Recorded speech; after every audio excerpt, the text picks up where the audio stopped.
and it never. Yeah, thank you, Lisa. That was for me to start since as the host. So we missed all that rich conversation. We just have to hold it in our hearts. Oh my gosh. Um, where is Tara? Tara, are you back?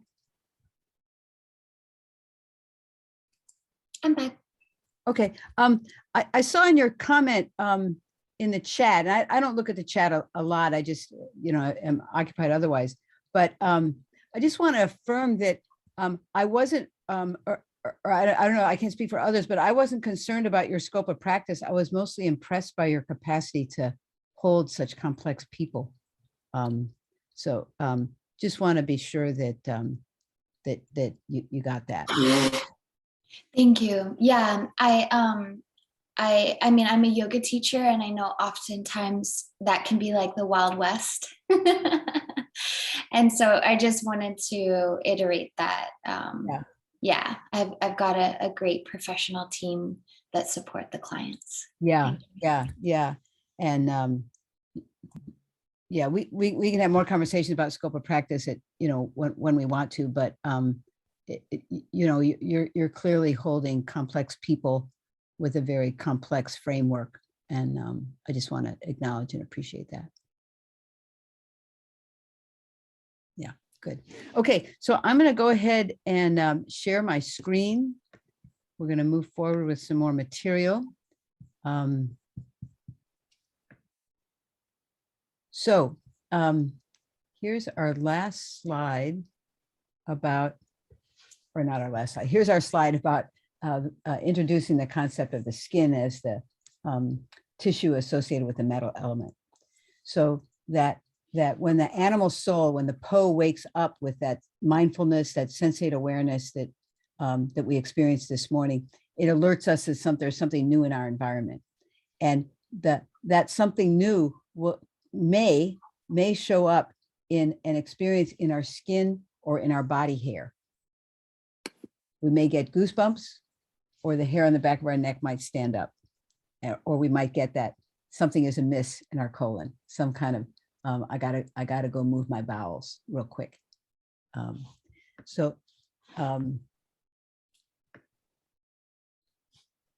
The skin is metal's tissue. It's our largest body system. It's our largest organ. It accesses our animal soul directly. It's highly intelligent. It serves as an armor, a container for our experience. And it has an opinion. It has a strong opinion about nature, location, quality, and kind of touch that it likes. It provides us with information about sensations from the outside. Our guts communicate information from the inside, and our skin does it from the outside. We know it's cold outside in our skin. It's a relatively global tissue.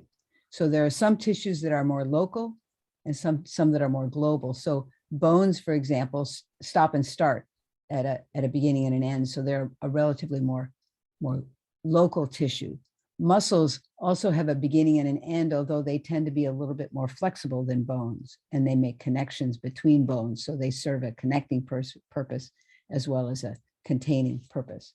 But skin is everywhere, and so which makes it a potential container for a sense of threat that exists everywhere. Also, a global experience of threat can be held in the skin. And depending on how you access the skin will depend, as well as your lender's experience in their skin, will determine whether your lender experiences your touch as a containing touch or as an invitation to a global experience. So you may need to shift your attention if things start to get a little too hot. Shift the nature of your touch so that it brings it more as that with a containing energetic behind it than a whole body kind of energetic behind it. more like a boundary.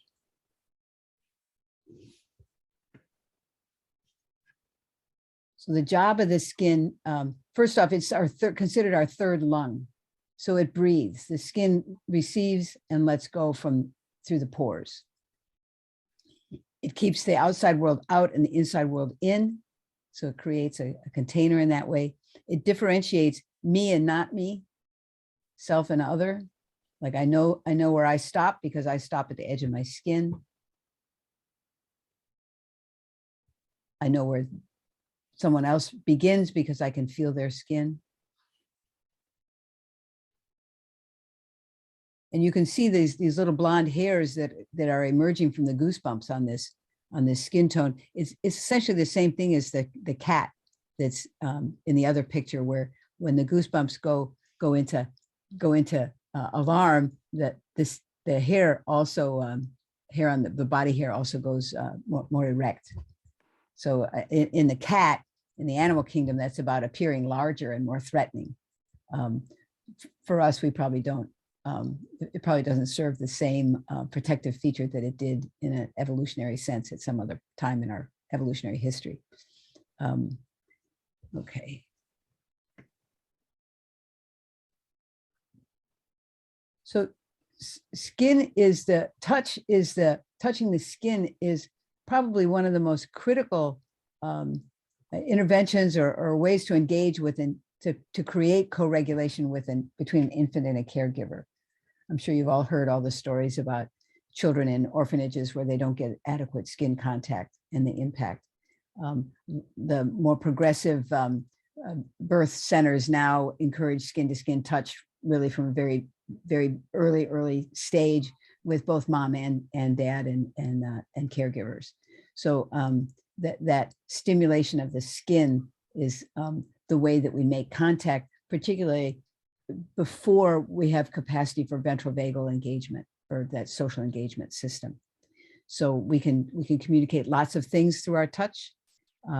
Ideally, it's going to be comforting touch. And we all know that moment when a tickle from our playful, fun uncle turns into a sense of threat, where the excitation becomes too much and we want to say no. And how alarming it can be to lose control over our capacity to say no if someone overrides that excitation and it becomes threat. So we can, in working with adults now and using touch, we can access states of being that may have gotten bypassed early in their developmental life. So by offering a reparative touch, a comforting reparative touch, that experience can replace some other experience that they might have had that wasn't a safe touch. Because what happens when we experience a threat in infancy is there's an aspect of our development that gets truncated there and doesn't get a chance to proceed. So by offering appropriate comforting touch, we can repair that break and allow development to go forward.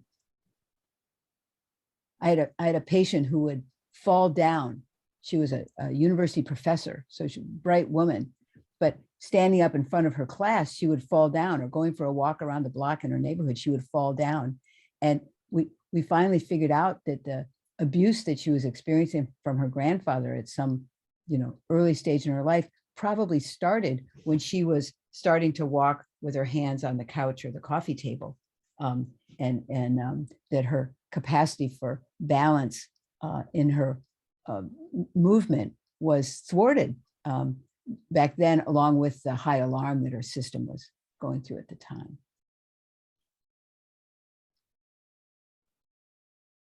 Things like that. So developmental trauma leaves survivors more vulnerable to situational trauma. We looked at that chart that I drew yesterday with the waves on it, and the lack of capacity, the high tone in the sympathetic system, and the equally or higher tone in the collapse in the dorsal vagus system that if that happens at an early age and gets habituated, it leaves us less capable to manage situational trauma as an adults. So as infants, we need a caregiver to be our parasympathetic nervous system. We need to have experiences of co-regulation through touch, embodied experience of a safe, secure, and respectful relational field. That's what we're creating. What we all needed as a child, and some of us got in different ways and some of us didn't.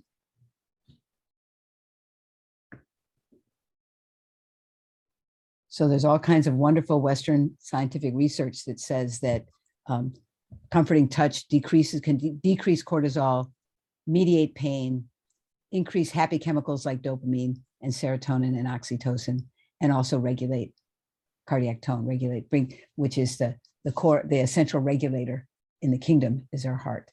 So when we can restore cardiac tone, we've restored regulation in the whole system. So what can happen in traumatic experiences is we can compartmentalize that experience in a certain tissue. And often the tissue that our body chooses, it's not a cognitive choice, it's a spontaneous organization. Often the tissue that they choose will correspond to the step that was thwarted in their process of self-protection. Each of the elements has a corresponding tissue.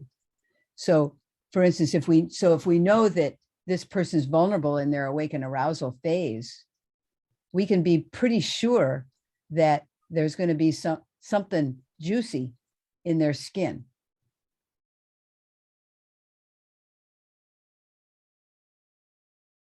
The tissue associated with the water is the bones. With the wood is the tendons and the ligaments. With the fire is the fascia. And with the earth is the muscles, the flesh. So this is one of the ways that bringing this overlay of the 5 elements and the resonant correspondences that the Chinese figured out these several thousand years ago, bringing them to a modern understanding of the self-protective response, clinical interventions can emerge that are a little more fine-tuned, a little more refined.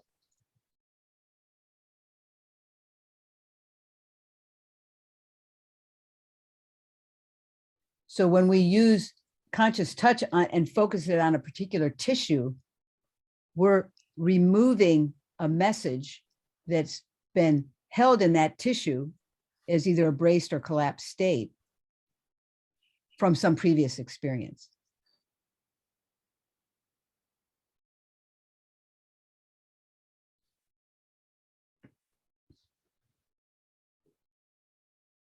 So touch tends to be a little more sensitive over vital structures like the crooks of the knees and crooks of the elbows. It's a little more tender. Certainly the groin and the abdomen is a more vulnerable location. Also the face, eyelids, fingertips can be a little more tender. The low back, not so much. Fronts of things tend to be more vulnerable than backs of things. So sometimes you may want to touch the back of someone's arm rather than the front of their arm. The back will be a little more tolerable, or their low back as you're walking down the hall. Oftentimes you can just have a gentle hand on the low back and it's not too intrusive. Whereas if you put your hand on their belly, it would feel odd. It would feel intrusive. So the touch goes back and forth. You touch them, they're touching you. So some awareness of that interface can be really helpful in slowing that down. And of course, titrating, starting in a socially acceptable, relatively insensitive place first is going to be really important.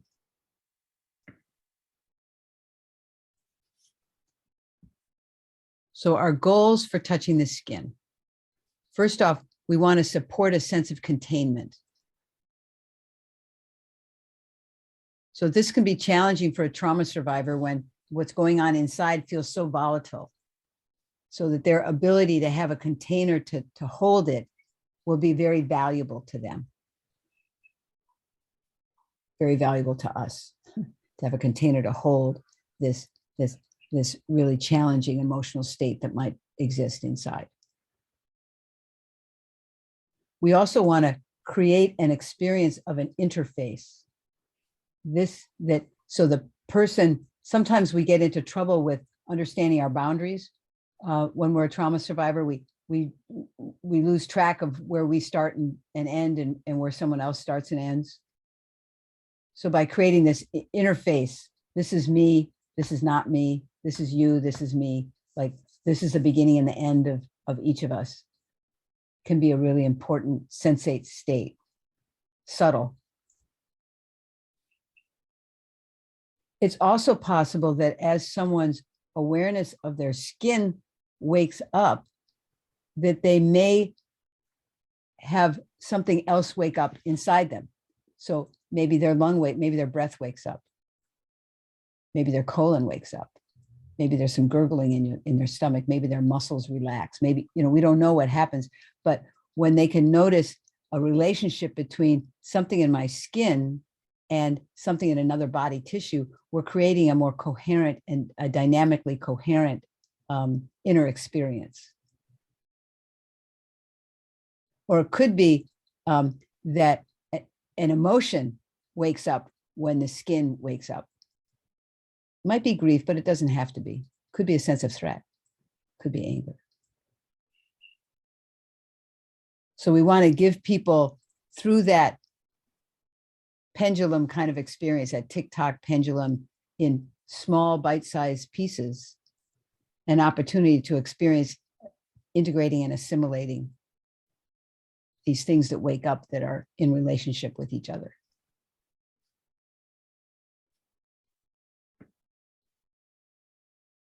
So what I'm going to recommend is that we use the deltoid muscle as the place that we touch the skin, that we engage the skin. And the reason why I'm choosing that muscle is because the colon pathway runs right across the shoulder here. So we're touching the skin, but we're touching the skin in the context of this meridian that helps support touch awareness, supports awakening arousal. And the deltoid muscle, you can see it as kind of a cap on the shoulder. So it in itself is supports an experience of containment. So it's typically a fairly safe place to touch someone. Safe in that it's not too activating or not too arousing or not overly sensitive.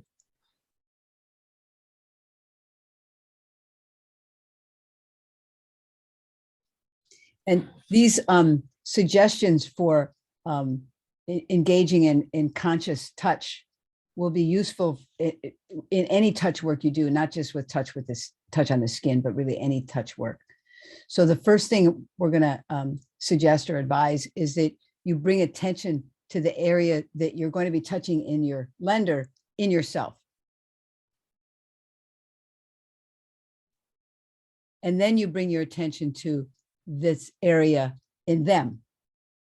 And you're sort of saying, I'm on my way, but you haven't touched them yet. You're just bringing your attention there. And you might have some conversation about, what are you noticing as I'm bringing my attention to your deltoid, to the skin over your shoulder? Oh, well, I feel kind of, or you may notice their body, like we talked this morning about, sometimes people's words and their bodies will be saying completely different things. You need to pay attention to their body, and so from the outside, it looks like you're getting a little tight up in your chest and your shoulder. I wonder what that's like on the inside. And give it time to organically rise and then come back into, okay, there's some breath, there's some softening. So I'm noticing some softening now. I wonder if the thought of my touching you feels different now. So never touch against, when someone's going like this, yeah, go ahead. It's not the time to touch. So when you do arrive on their shoulder, you're going to start with your attention on what's under your hand. So just notice what's under your hand, and notice, like, you have the capability for your attention on their shoulder to be on their bone, on their muscle, on their fascia, on the fluid in their blood vessels. But where we want your attention is superficially on the skin. We want your attention just on the surface of their skin.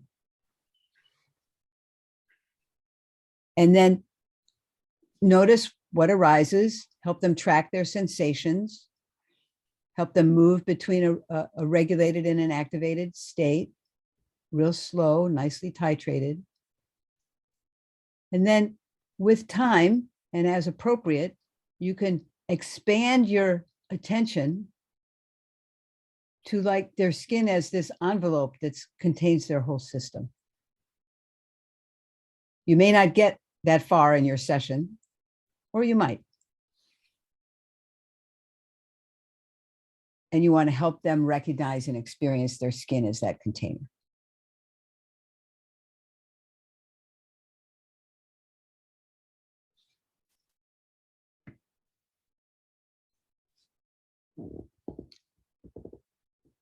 So this is a time to explore what I call the gumball principle, which basically says that if too many gumballs come out of the gumball machine all at once, it creates a mess.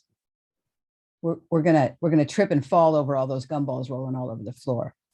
So we just want one gumball. So it's an image about titration.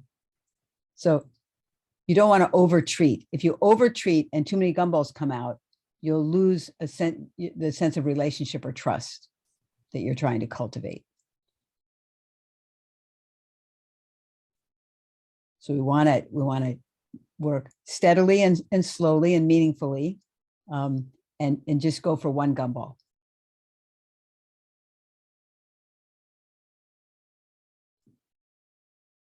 Build the bricks one at a time. Let's see. I think we're gonna look at this in the context of the diaphragm system. That'll come a little bit later. So I'm gonna stop the share, see if there are questions about the skin or this exercise. And then we'll do a demo with one of you. Miriam, I see your hand is up. Yes, I'm really curious about your thought of the approach to touching the client or patient.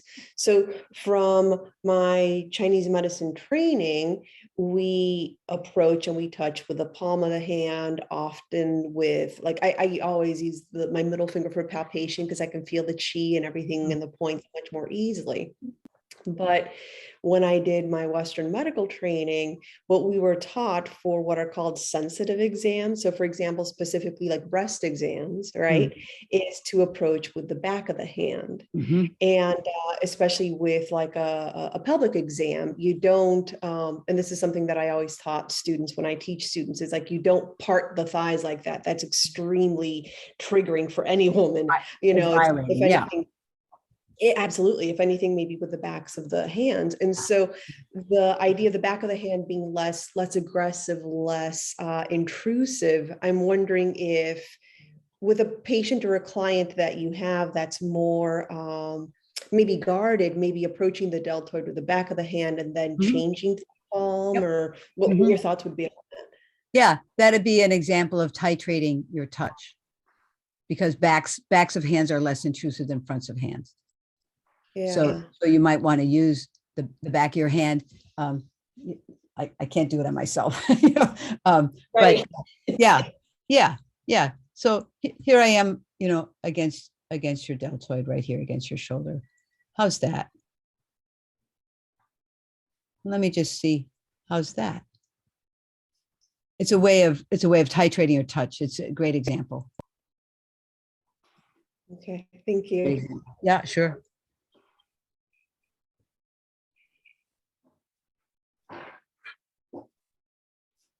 Someone else? Either about the exercise or the role or nature of the skin?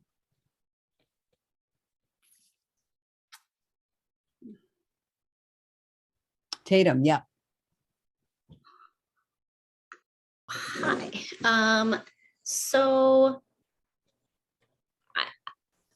I'm a new practitioner. I've been licensed since April, and I have been, it was like a few months ago that I started offering up 3 modes of care with my patients the first time I meet them, and then I remind them or check in with them at every follow-up appointment. I don't assume that because that first mode of care worked one time that it will work the next time. Yep. And I ask them if there's the 3 modes are, I can tell you what I'd like to do and wait for you to affirm consent, or like basically ask permission. I can narrate what I'm doing and do it, or I can just work, because some people don't want a lot of verbalization and they just want to rest there. And I didn't learn that from anyone. I just decided to start doing it because I have my own history with being touched, and options feel like a good way to make it clear to the patient that I am very interested in not causing harm. So, Right. when So this is how I do it. okay. So we take some time at the beginning to check in. You know, they tell me what's going on. Then I say, this is what I hear from you. This is what I suggest might be helpful. It might be touch, it might be needles, it might be, you know, some kind of exercise. How does that sound to you? And then they say, well, yeah, that, but no, that, or, you know, maybe next week, or, you know, whatever they say. So it's always, consent is always an ongoing process, and it happens in relationship. This is what I hear you say. This is what I can offer you. What do you think? So I think it's essentially the same thing as what you're saying is, and I actually, I don't like that concept of, just work on me, it's okay. Because that's kind of like, let me check my body in for the shop, and I'll go shopping while you're changing the oil and giving me a lube job. You know, it's like, I want people to be present with me to the extent that they're able. So, and I always narrate, always. So I'm gonna, you know, I'm gonna palpate for this point. It's right here. I'm gonna read your pulses here. I'm going to start with your left side, you know, whatever it is, I'm narrating what I'm doing. And I never walk around behind them. I never walk where they can't see me. And mostly I don't take their pants. You know, when I was trained, we had people go down to their underwear and throw a sheet over top, because the thought was, we want to have all the points available. We don't want to have to interrupt a treatment to ask someone to lift their shirt or something like that. But people need to be able to see the door, and they need to be able to know that they can use it. And if you take their pants, their capacity to, if they have a flight response in their background, they feel immobilized. So I'm, you know, occasionally, obviously you need to do a point on the lower abdomen. I wouldn't do it in a first treatment, or maybe the pant legs need to be lifted up, or maybe you're going to do liver 10 or something like that, where you actually do need them to take their pants off. But it's not a customary thing. It's not a you know, a starting point. Right. I guess my question after that or follow-up would be, do you also then ask people in those initial intakes or at all, if there's any, which I feel like I'm answering my own question when I'm asking it, but is there like a part of your body you don't want me to touch? I do have one patient that's very clear with me about how the back of her body is not what you just described as like a good, like being face down is very hard for her, but she likes cups, so she'll do it. And I'm like, we don't have to, we could do them sitting up, we can do them in different shapes. So she's like, no, I want to go that way. I want, like, she wants practice in the safer environment. Like she wants to repattern that experience and she trusts me to do that with her. But I always feel like I want to ask people if there's an area of your body that you want me to stay away from. And then, but in my brain, I always want to add like, besides the obvious, which right, you know what I mean? Right. And Get so your hands out of my crotch. Yeah.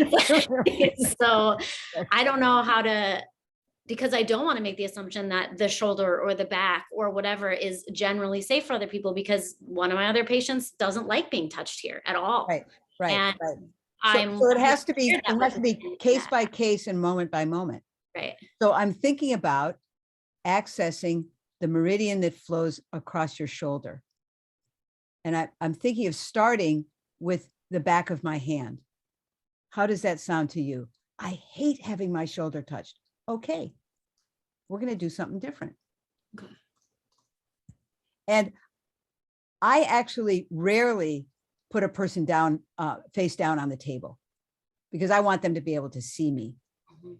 I feel like there's a little more sense of safety if they can see me move, if they can see where I am and what I'm doing, and you know, and that I narrate it along the way. You know, occasionally you have to do, you know, some points on the back, and we'll go ahead and do them. But before when they're on their belly, I will take some time with them. So let's let you notice that you're on your belly now. And I want you to notice that it's me that's here with you. Mm-hmm. What happens? Can you find your points of contact with the table? Here I am on your right side. I'm going to walk around the table to be on your left side. Where are you more comfortable having me be? Stuff like that, to kind of accentuate and empower their interoception, basically, and give time for that arousal and restoration to happen.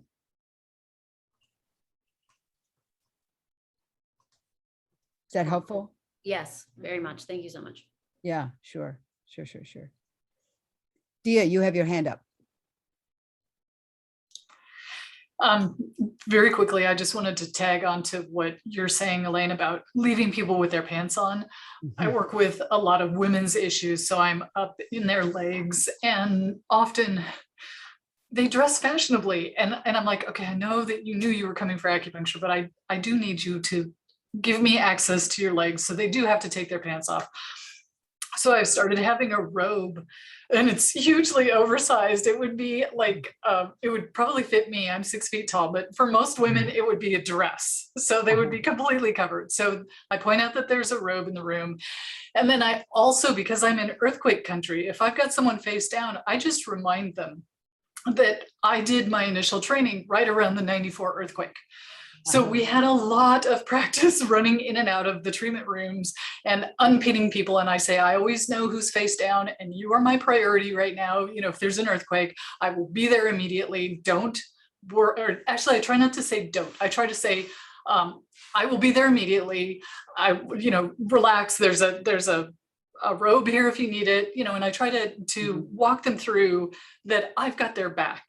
Mm-hmm. So when they're in those vulnerable positions, either face up not wearing pants or face down in earthquake country, I try to walk them through, like do a really quick little visualization. Okay, this could happen. We could have an earthquake. I'm going to be right here because you're face down and the other person can reach all their pins and get out. Right. So, I'm not in earthquake country, and I've never said that to anybody ever. So local conditions. Yeah, well, I get a lot of people asking, especially if they're a little anxious face down, like, what happens if there's an earthquake? I'm like, hey, I got your back. But I think that talking to people is so important, and just being real with them helps that heart-to-heart connection. Yeah. Anna or Barbara? Anna looks like. Yeah. This is something I've been curious about, and I appreciated the different modes of these options for the different modes. And I heard it a little bit. I'm not sure if this is the intention, but one of the ways it landed with me was that it's actually possible to even negotiate how the consent conversation happens. And I know that that for me, it, just in my personal journey with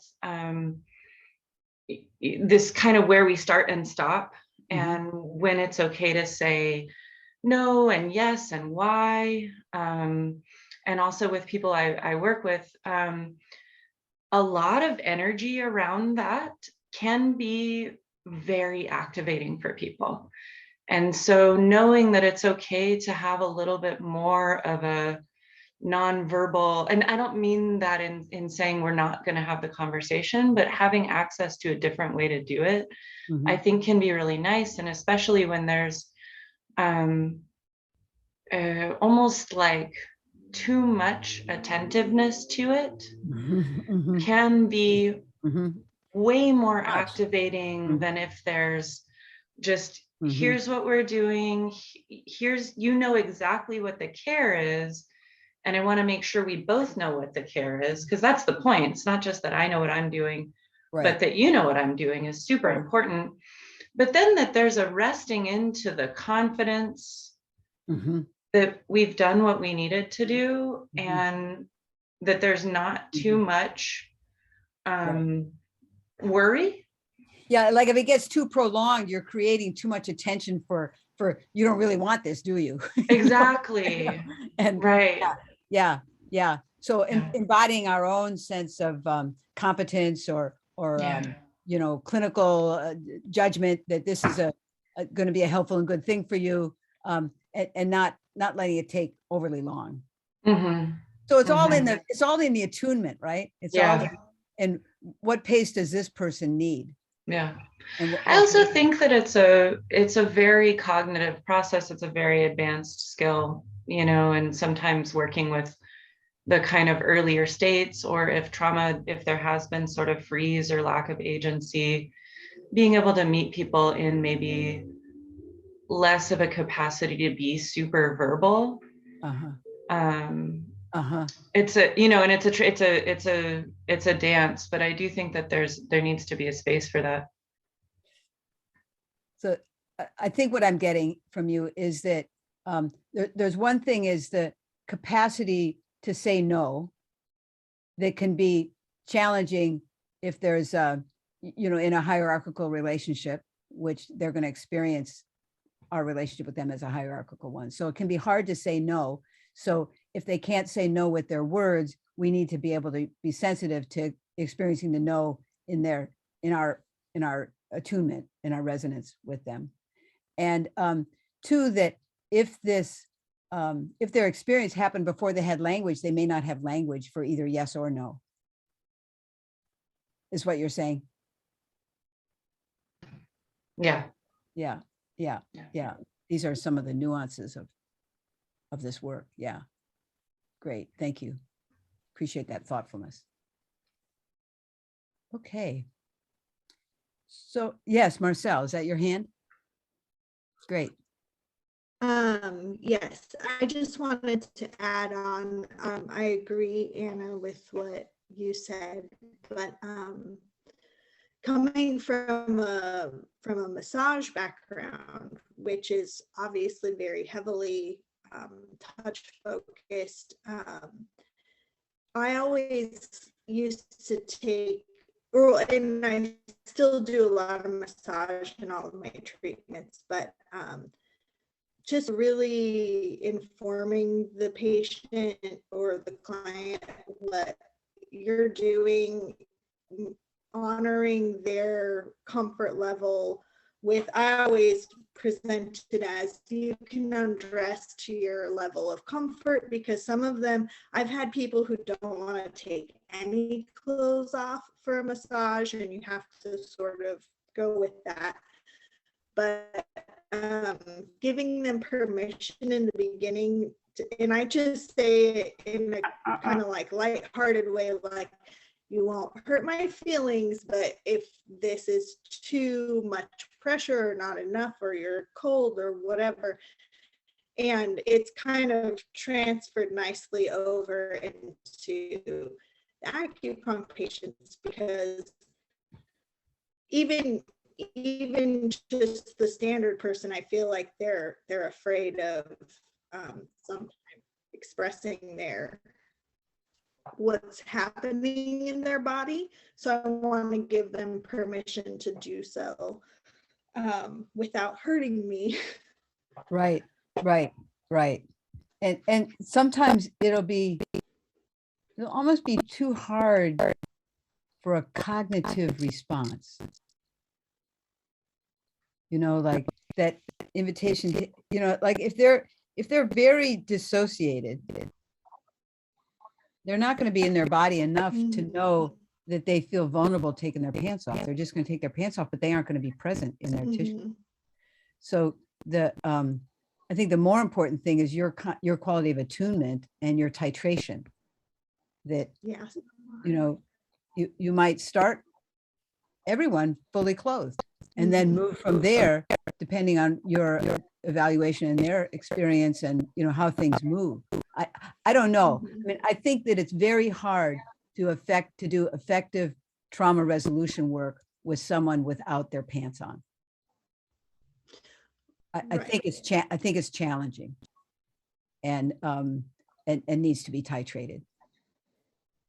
And obviously will vary from person to person. So this isn't a verdict or a judgment or something, but I think it is an issue, and not just because they feel vulnerable or exposed by being in their underwear, but because they can't run out the door, Right, and down the hall, and so then that immobilization response gets activated.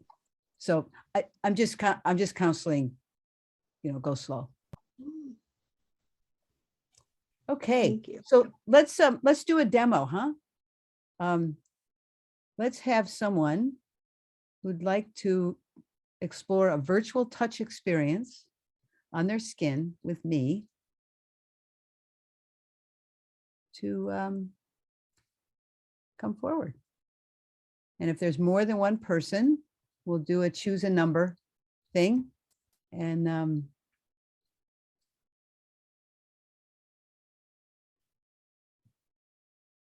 I'm just going to guess that you don't want to go into your dyads without a demo.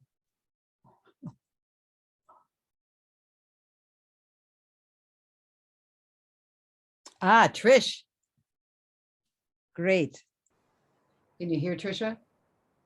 That works. That works. You hear me? Okay. Okay, so we're going to have your head right up here and this pillow kind of for underneath your knees. I'm going to shift my position a little bit here. Okay. Well, there we go. Got to organize things a little bit here. Good. Okay. Okay. So let's just give you a moment here, Trish, just to find the table underneath you and let yourself notice that you're lying down, you're horizontal. Take a moment to kind of take that in.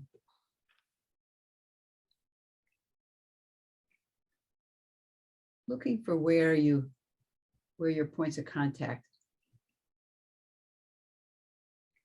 are making their connection.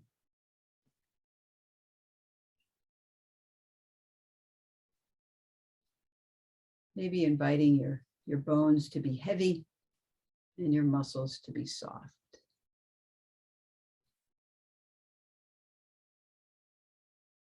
There you go. So from the outside, it's looking like your breath is just a little bit deeper. Is that true? Mm-hmm. Yeah. What else are you noticing? Pain in different parts of my body. You say pain? Yeah. Where is the pain, sweetheart? In my right hip area, my left shoulder. Okay. Is that a familiar experience for you? Or Yes.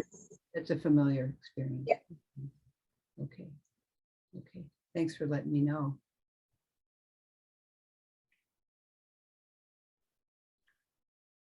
So just allowing yourself to be with that for a moment. Let's see what comes as you're.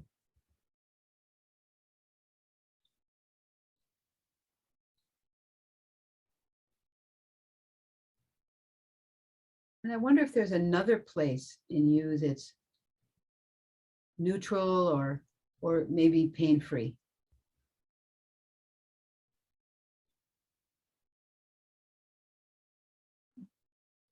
Yeah, my right hand feels good. Your right hand feels good. Okay, let's let your attention go to your right hand.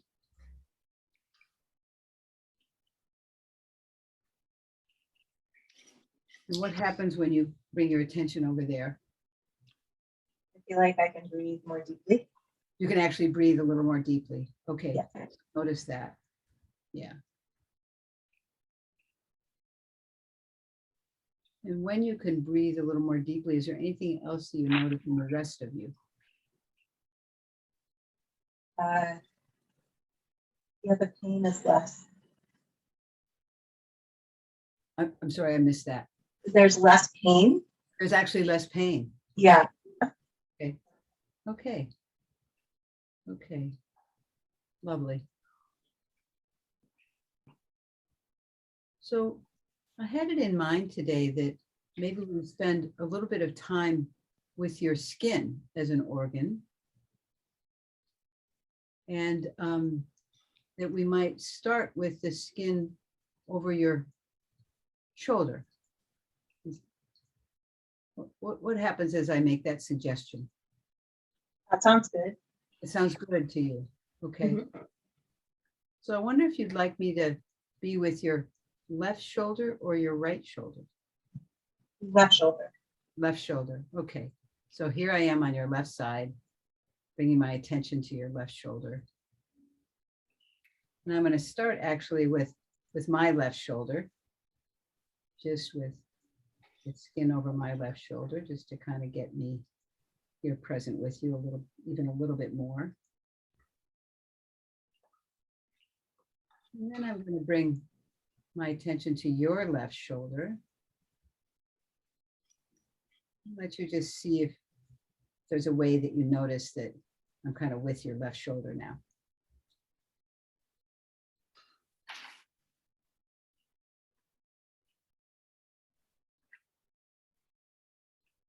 Okay.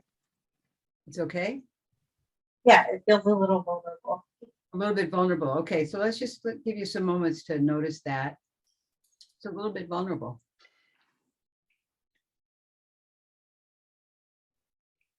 So I'm going to withdraw my attention a little bit, bring it back to my shoulder. See what happens.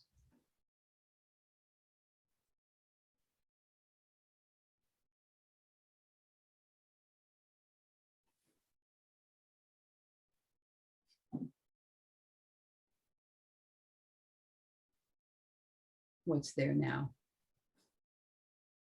It feels better. It actually feels a little better. Okay. Mhm.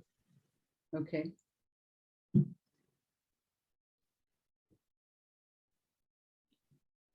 So what happens when I just bring my thoughts to the skin over your left shoulder now?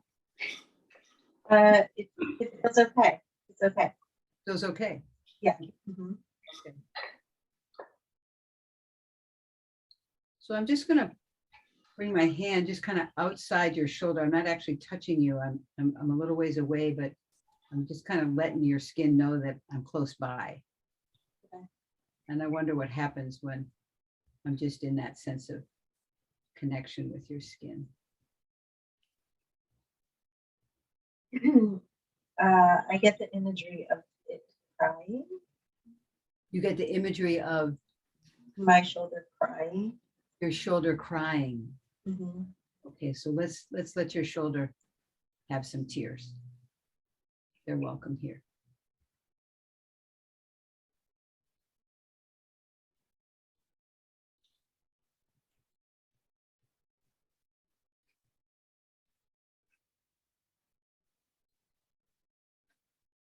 Yeah.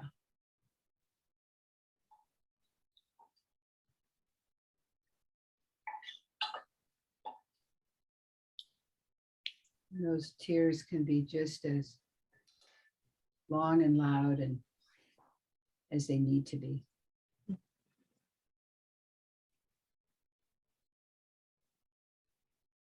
want to tell me anything more about those tears?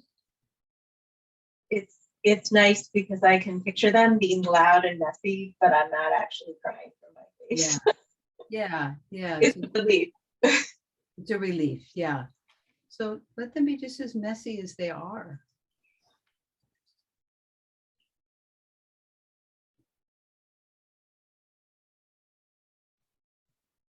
And also check in if those tears would like a little more contact, or if this little distance is really what's best. I think a little more contact would be okay. Okay, so I'm just going to come over and just kind of cup your shoulder, your upper arm with my hand. And just let my attention be right there under my hand. And let's see what happens.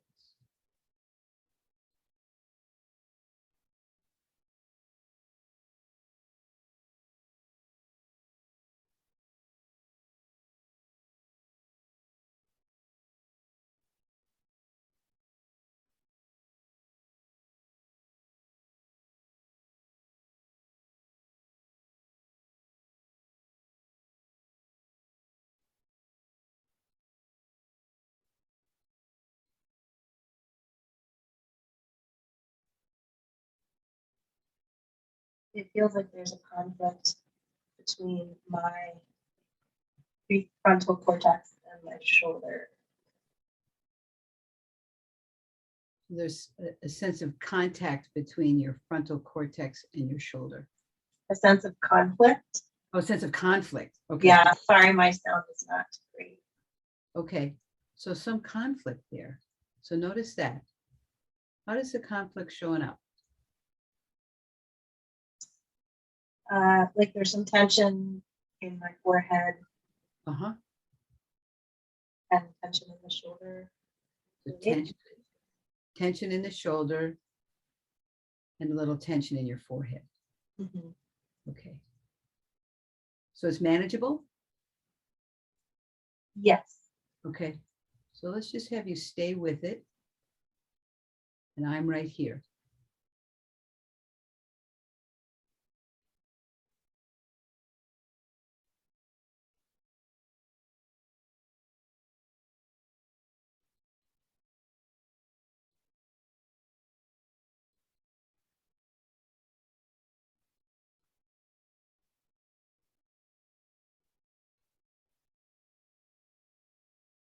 I'm just inviting you to be curious about this relationship between your forehead and your left shoulder.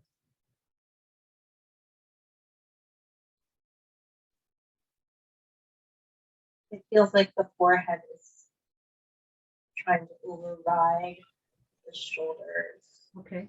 desires. It would like to override the shoulder.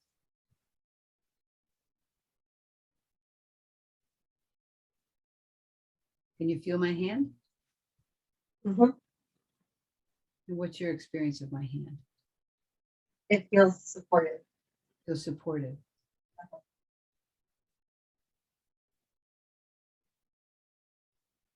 So I wonder, I'm curious, what would happen if I extended the awareness of my touch down your arm, so that almost like I was a sleeve around your arm.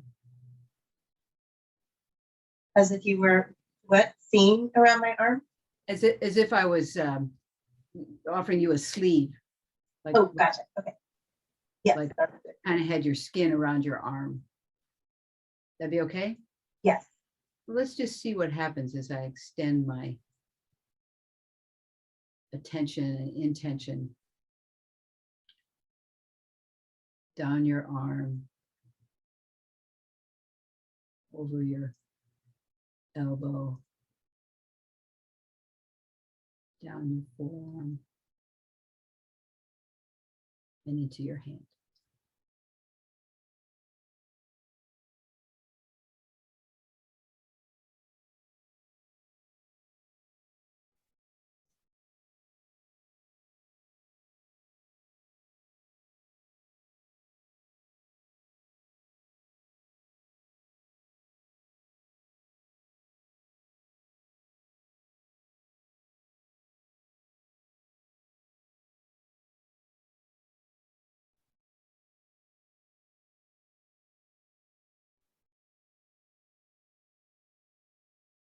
I wonder what you're noticing.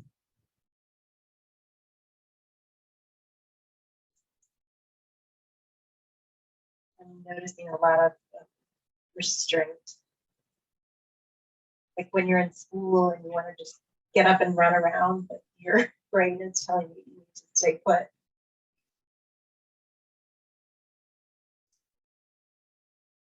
So I'm having just a little bit of trouble understanding you through your speaker. Sorry. Can you say that again? Like I have the compulsion to get up and run around, Yes. but my brain is saying, like when you're in school and you want to run around when you're a kid, your brain is like, Right. telling you to stay put. Yeah. Okay. So I want you to take a look at where you want to run to. Look for where you want to get to. Mhm. Where might it be? I want to run to the computer and turn it off. Run to the computer and turn it off. Yeah. Okay.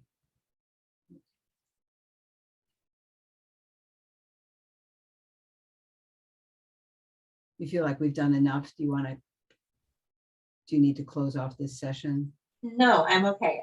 It felt good to say that. Oh, sure, it's fine to say that. Let's have you, can you experience your legs running in some way? Like maybe raise your, yeah, there's your toes, right. Or yeah, that's right. Real slow. Real slow. That's it. Let yourself be that kid in the classroom that wants to run around. Slower, slower, slower.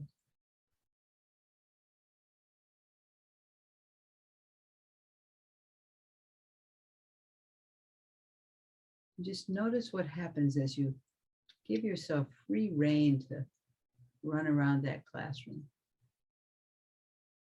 you want to run out the door?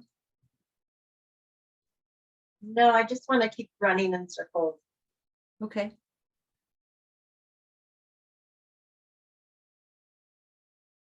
And knock things over. Knock things off the table. Not in a mean way. Yeah. I'm not supposed to. Right. Yeah. Right. Right. So knock that stuff over.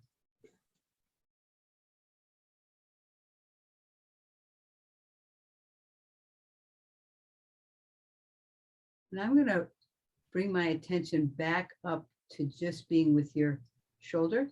So I'm going to bring it to right underneath my hand and see what happens when I do that. Something's different in your feet. It feels good. It feels more calm. Feels more calm. Mm-hmm. So how was it for me to kind of more narrowly focus my touch there in response to you?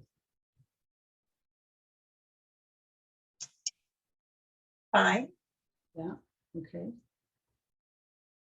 And I wonder what's happening in your forehead now.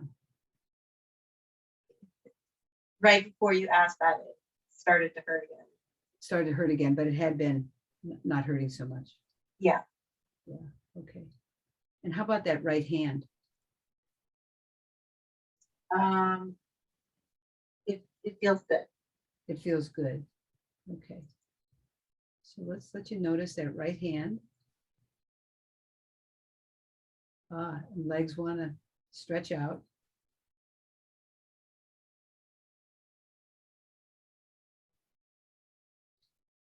The hand's just on your shoulder.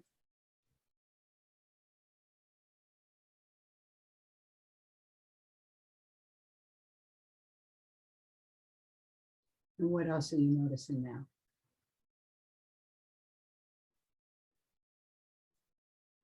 More trust, more comfort.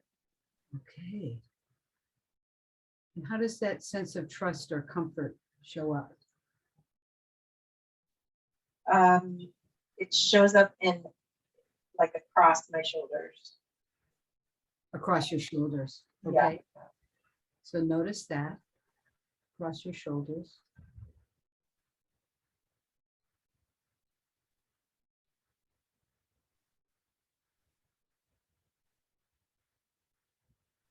It feels like it's expanding. And it might be expanding. Okay.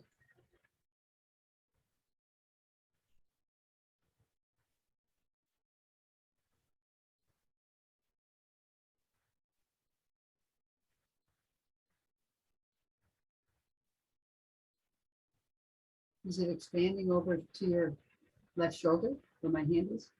Yeah, it's just expanding all around my skin. So notice that.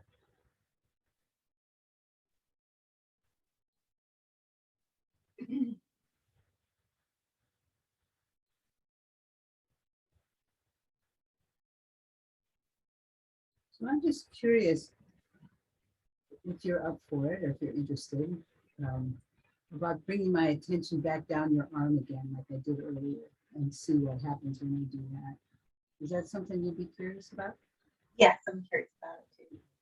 Okay, so I'm gonna bring my attention, expand it from over your shoulder, down the inside of your arm and the outside of your arm, looking at this, down over your elbow, down your forearm,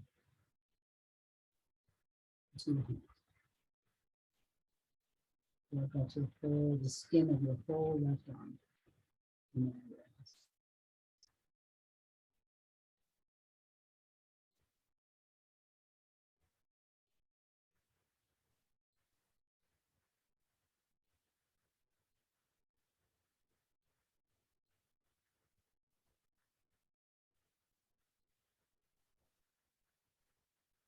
And I wonder what's there now.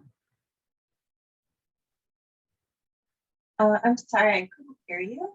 Yeah, what are you noticing now with me having your whole left arm in my awareness of the skin? I'm getting the image of it tightening, like when you have a sardine can and use the key. Yeah. And it tightens the metal up. Yes. That image is coming to mind of like the top of my arm. Okay. And I'm going to bring my attention back up your arm, retracting it from your fingers, your wrist, your forearm, elbow, upper arm, and back to your shoulder. And what happens?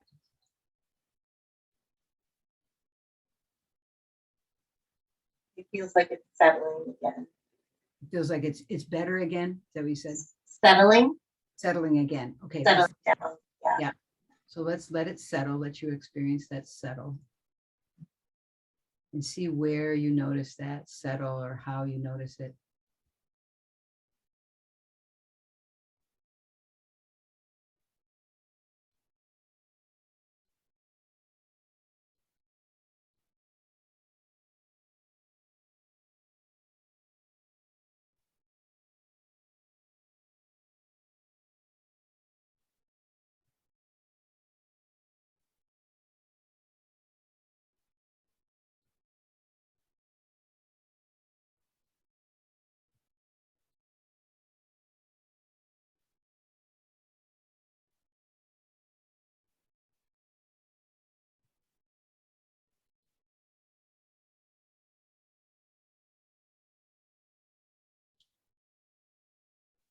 And whatever you're noticing in your experience of settle.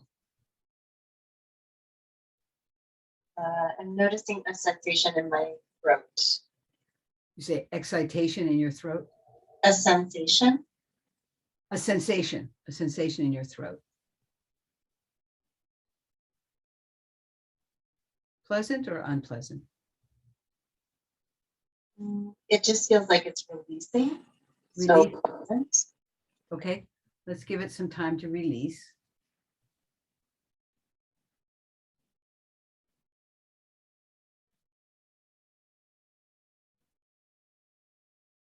And just see what comes next.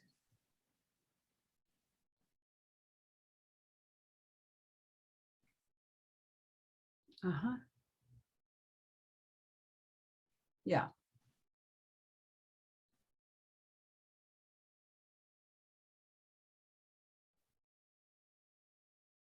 And as you notice that releasing, I wonder what else you notice in the rest of you. I notice that my skin has been holding on very tightly. You notice that your skin, Has been holding on very tightly. you've been on tightly, yeah. You're aware of the history of holding your skin tightly. Yes. Okay. And there's a shaking in my in the right side of my chest, a shaking. Yeah. And it's your skin over your chest. Mm-hmm. Okay. So notice that.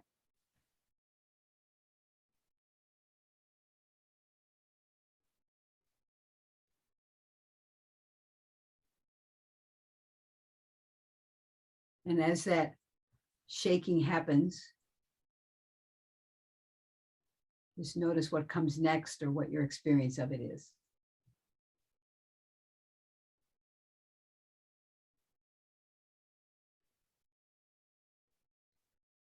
It feels like tiny tremors in my skin.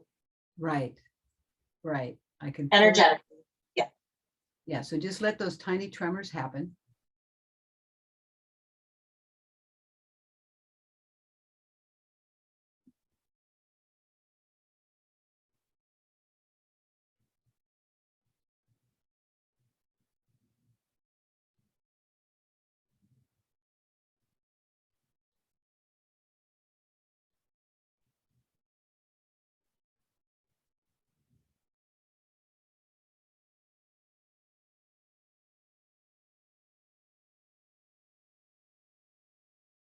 Are they staying on your chest or are they moving around?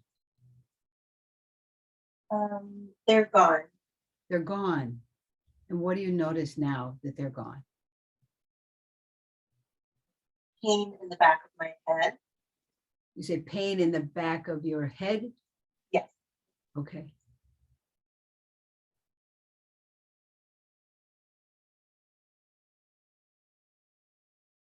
And how about your right hand? Feels good. That feels good. And let's let you be with your right hand and the back of your head together.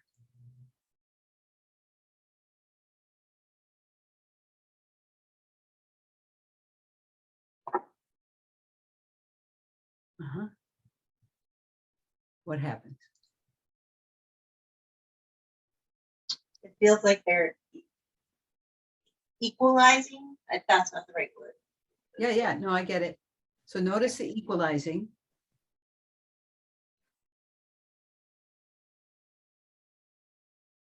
And let me know when they've become equal.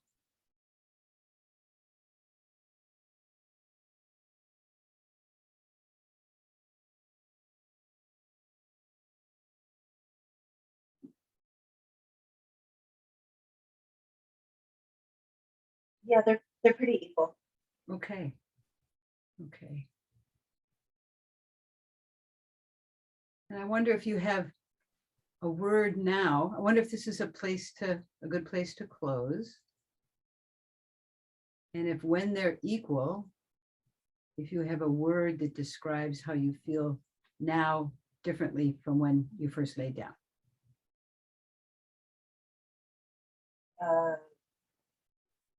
Potential for peace. Potential for peace. Yeah. So let yourself notice this sense of potential for peace.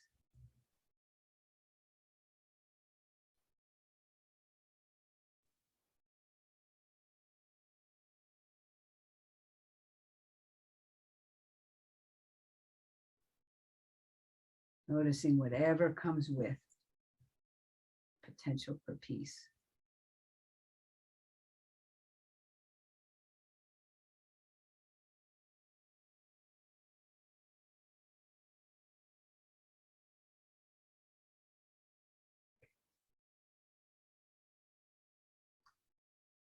Is it okay if I take my hand off your shoulder now?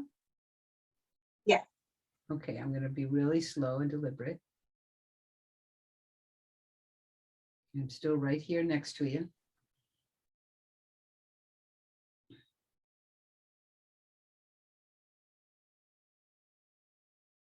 And what's happening? It's like, no, don't leave. Oh, don't leave. Yeah. So bring But it's yourself, okay, you can leave. bring yourself back to that experience, potential for peace, because that's yours. That belongs to you now. That sensation is yours.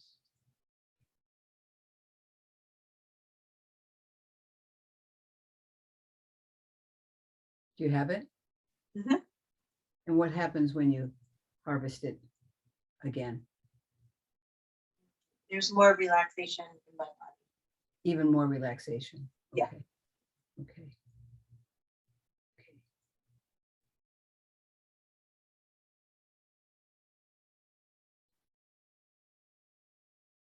So you get to lie there as long as you like, and you get to have the experience of my hand on your shoulder as long as you'd like. That's yours too. And I'd like to invite other people to come back and for us to kind of explore your session a little bit with the group. Is that okay with you? Yes. And you don't have to come back until you're ready. And you don't need to participate if you don't want to. Okay? Okay, thank you very much. My pleasure. So some reflections or thoughts or comments or questions or.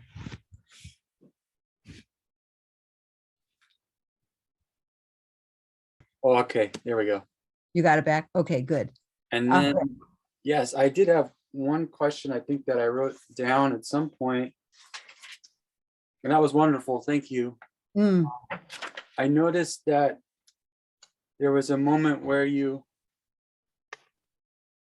encouraged an active movement of the legs.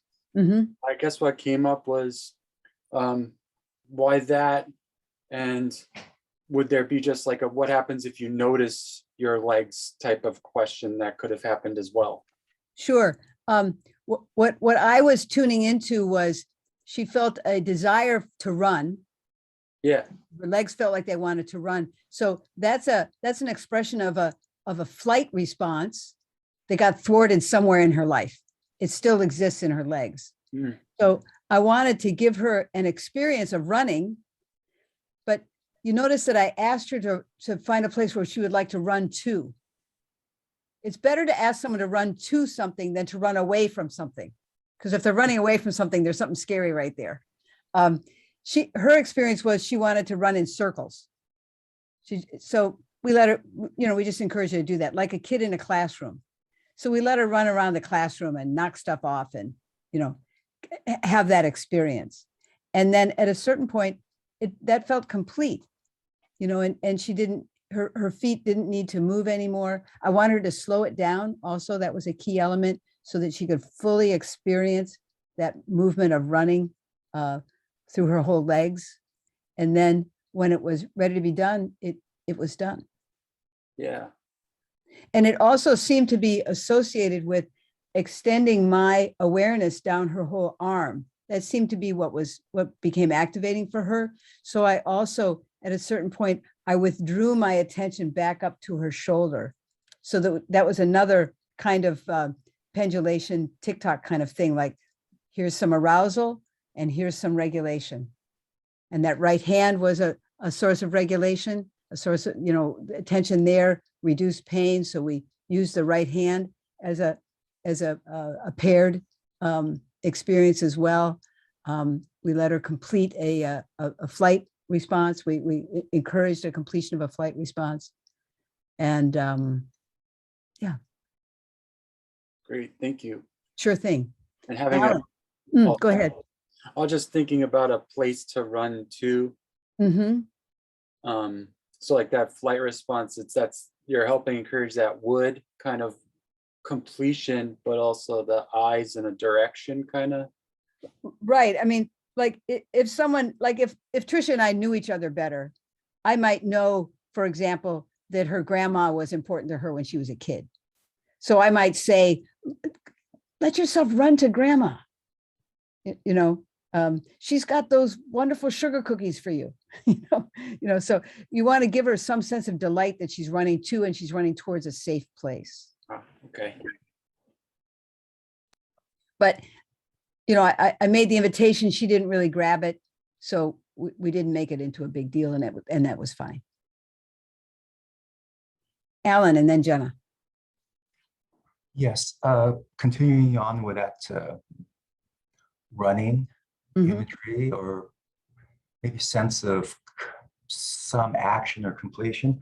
Yeah. What if you sense that there's a defensive or offensive action of speaking, yelling, screaming, punching, kicking, those kind of things? Yeah, she also had kind of really full-on tears in her shoulder. And I encouraged those tears to be just as big and vocal as they needed to be. But sometimes I'll even invite people to silently cry loudly, if you know what I mean. That or to experience themselves shouting it on the inside, but not actually have to articulate it. Okay. Especially if like there were sessions happening on either side of me, and I don't want to disturb other people's sessions, but people can have a quality of release by doing that silently. Okay. Also. Same with the physical action. It's imagined. Can be. Yep.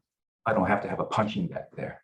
No, although sometimes, sometimes like if we had been in the same room, I might have gone to her feet and give her an experience of pushing off against my hands.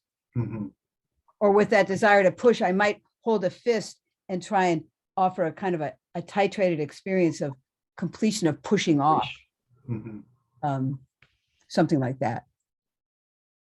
Thank you so much. Helpful? Yeah, good. Okay. Jenna.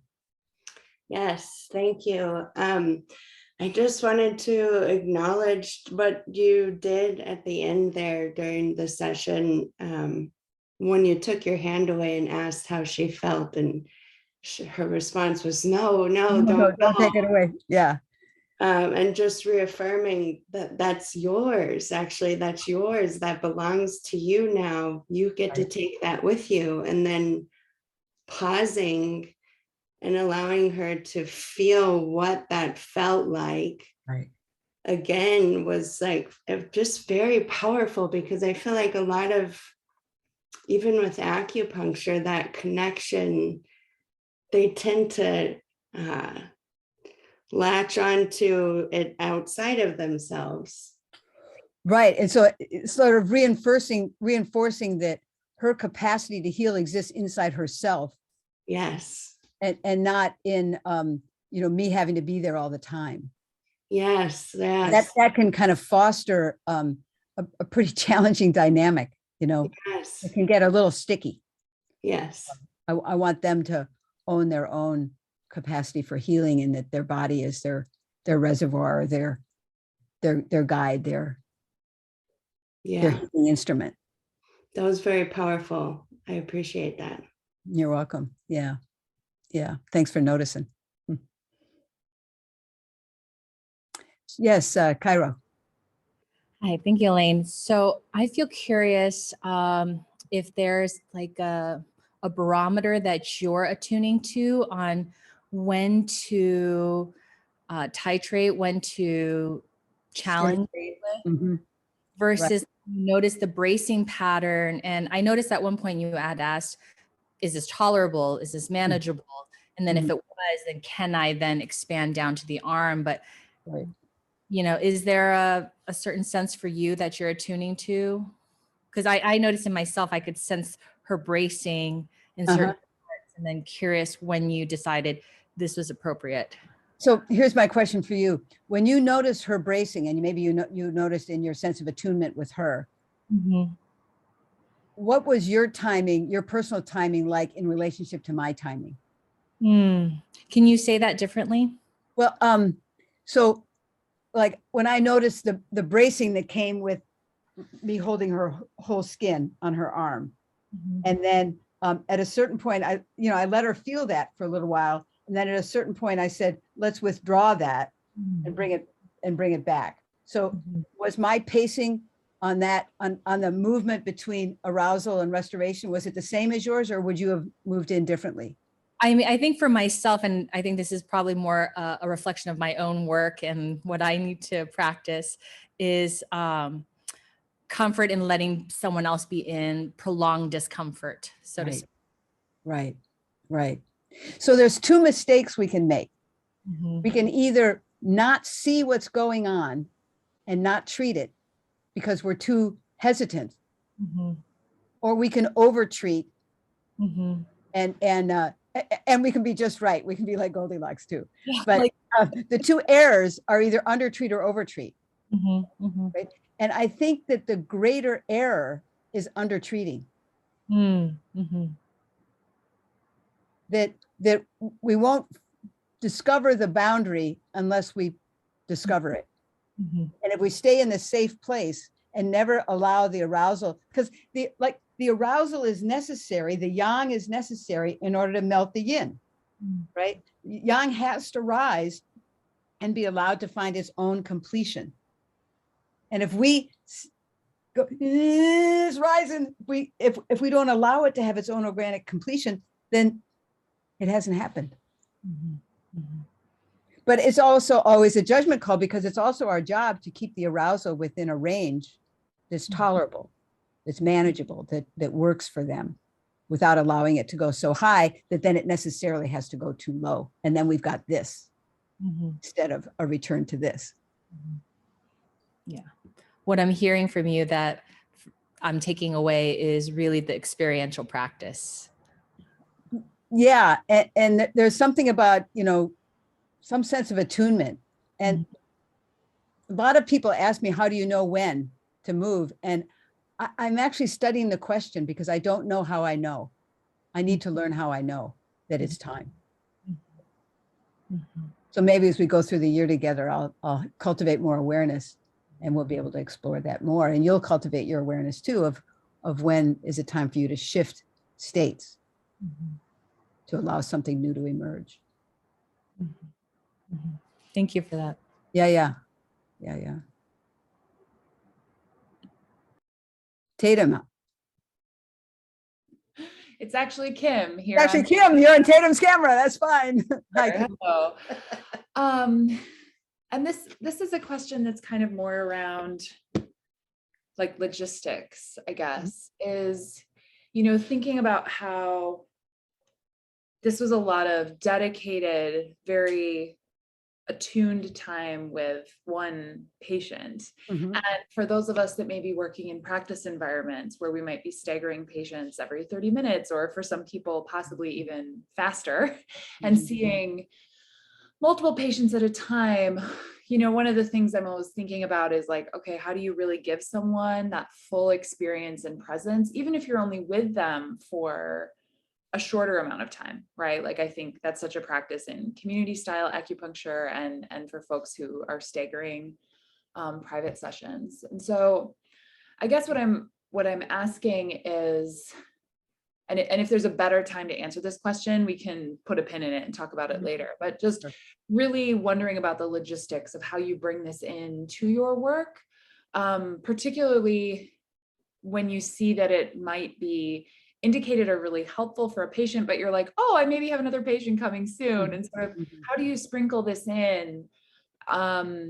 If having like a full 60 minutes with every patient isn't necessarily the reality of your practice environment all the time. Yeah, yeah. Well, you're going to ultimately have to decide that for yourself. Yeah, of course. What I ended up choosing to do was to spend a full hour with each patient. I don't leave people in the room with needles. I stay with them. I typically will do touch work while needles are in place or before I place needles, as a way of kind of preparing the patient to either receive the needles or to augment the needles. And I stay with people, but I understand that, you know, particularly for those of you who are supporting families and so forth and so on, you may need to you know, see more patients than that, and you'll need to sort out how to integrate this work in a way that suits with, you know, suits your. My kids are grown and gone. I don't worry about that stuff so much anymore, but others of you may. So let's take a couple more questions and then let's go in and practice. Miriam, please. I'm piggybacking off of Kim's question, actually, again, with logistics. I'm curious, I know that you were the VA. Some of us are trying to bring this into hospital systems, et cetera. And the thing within a Western model is it's all about reimbursement and bringing, you know, the RVUs and all that type of stuff. So when you were the VA, were you able to spend a whole hour? How did that work? Because I'm not familiar. You know, they had no other experience with any other acupuncturists, so that nobody else had influenced them, and I scheduled my patients for an hour, except when I was doing you know, groups, and then it was an hour and a half, but it, you know. Okay. Yeah. So I'm getting a message that it's time for a break. Is that what's true? There's a nodding. Okay, so do you want to take your lunch break now and come back and do sessions? Or do you want to take a briefer break, do a session, and then come back? Go ahead and either speak or put in the chat what you want. There seem to be several thumbs for lunch. Several thumbs for lunch. Thumbs for lunch. Let's do better than thumbs. I don't want you to eat your thumb. Have something better than that. Okay, so it's now about 40 past the hour. We'll take an hour for lunch, and then we'll come back and we'll do just a little bit of introduction to the dyad practice. Just review that a little bit, and then move into our practice session. Okay, so 20 before the hour, the next hour, whatever your next hour is in your place. And Nadia will have some music for us during lunch. You're welcome to enjoy that, or go look at the sky where you are. One more chance for questions or comments or reflections about our work together, about the touching the skin session that you're getting ready to do.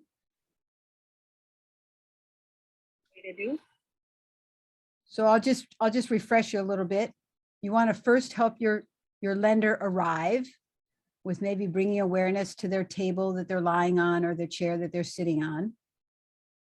And you want to introduce the concept like you would with a client. Today, I thought we might do X. Today, I thought we might explore your skin a little bit together. Skin plays a really important role in creating a boundary for our body. And I thought we might explore that and get them to say yes or no. And then your first step will be to bring attention to your own shoulder, to the skin on your own shoulder. And then ask them if it would be okay for you to bring your attention, not your touch, but your attention to their shoulder. Notice with Trisha that, you know, it was at first a little bit activating for me to just have my attention. So I brought my attention back to my own shoulder until she was ready. So you let that kind of rise and fall if it shows up. And then once you get to the shoulder, just notice, let yourself and let your lender notice what happens. You're looking for arousal and you're looking for regulation, both. And you want to move between those two states. And for some of you, you may get as far as holding the entire body in a sheath, you know, in the sheath of the skin. And for others of you, like with Trisha, where we went down the arm and came back up the arm and down the arm, came back up the arm. It will vary based on what's going on with your lender. Yes, Cairo. I'm just reminded of a question I had from earlier, actually. Great. What prompted you to want to go down the arm? I wanted to, we had just the area under her shoulder. And I wanted to see how far I could push her experience of her skin as a container. So it seemed that coming down the arm would be a little bit more titrated, a little more like one gumball than going onto her torso. Understood. A little less activating. So so that's where we started. And it turned out that we hit the jackpot. You know, we found some arousal to work with and help that process and move through. And then we came back up to the shoulder so that to give her, you know, a chance to kind of For this exercise, are we wanting to identify a place that does activate arousal? Well, you have to have a little bit of arousal in order to have a thaw, in order to thaw the freeze. So we're not just creating relaxation. That's not our goal. We want to have our person experience a rise and a fall and maybe another rise and a fall. Okay. Thank you. But a manageable rise and a fall, not an unmanageable rise and a fall, right? Okay.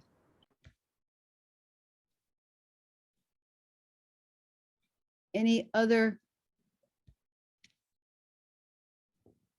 questions, or you feel ready to go? I have a question, Elaine. Yeah, sure. Do you ever work with the inside of the skin, people's sense of the inside of their skin? Yeah, it can be really exciting. Yeah. I had this patient where she said, well, I was touching her skin and she said, you know, I find myself really curious about the inside level of my skin where my skins touch my muscles. And it was just so very curious to drop my attention just that iota deeper and what a difference in her experience it made. So feel free to play the outside, the inside layer of the skin, you know, whatever, wherever you feel led and, you know, you're guided by your lender.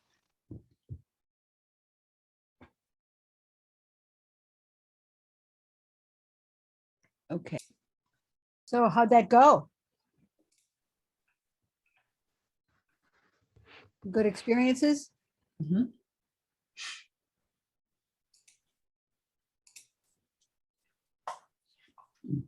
Do you want to say more? Somebody who's put their thumb up, Tara?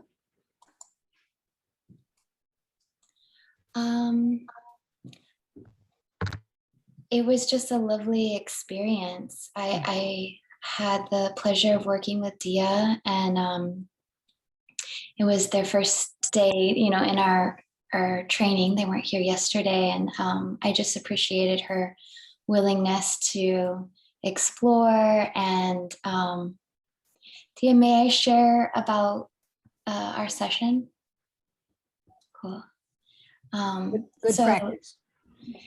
There was this moment where the environment didn't feel supportive, and so she just named what it was. It was like a blanket that had been ruffled up, and so together we created space for her to adjust the blanket the way she wanted, to be more present. And it reminds me of one of my teachers who talks about decolonizing the body, and how so many of us have been socially conditioned into these very rigid patterns.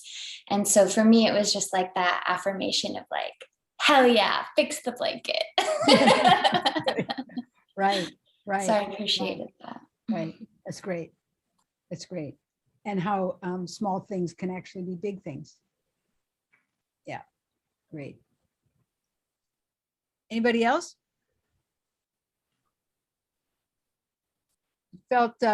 You felt competent and good about leading a session.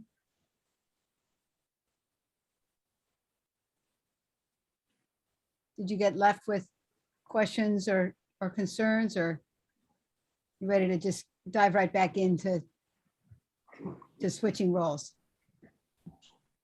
Yeah, Annette, please. Just a quick question. If you're doing face to face, would you actually be making contact with the person's shoulder? Yes.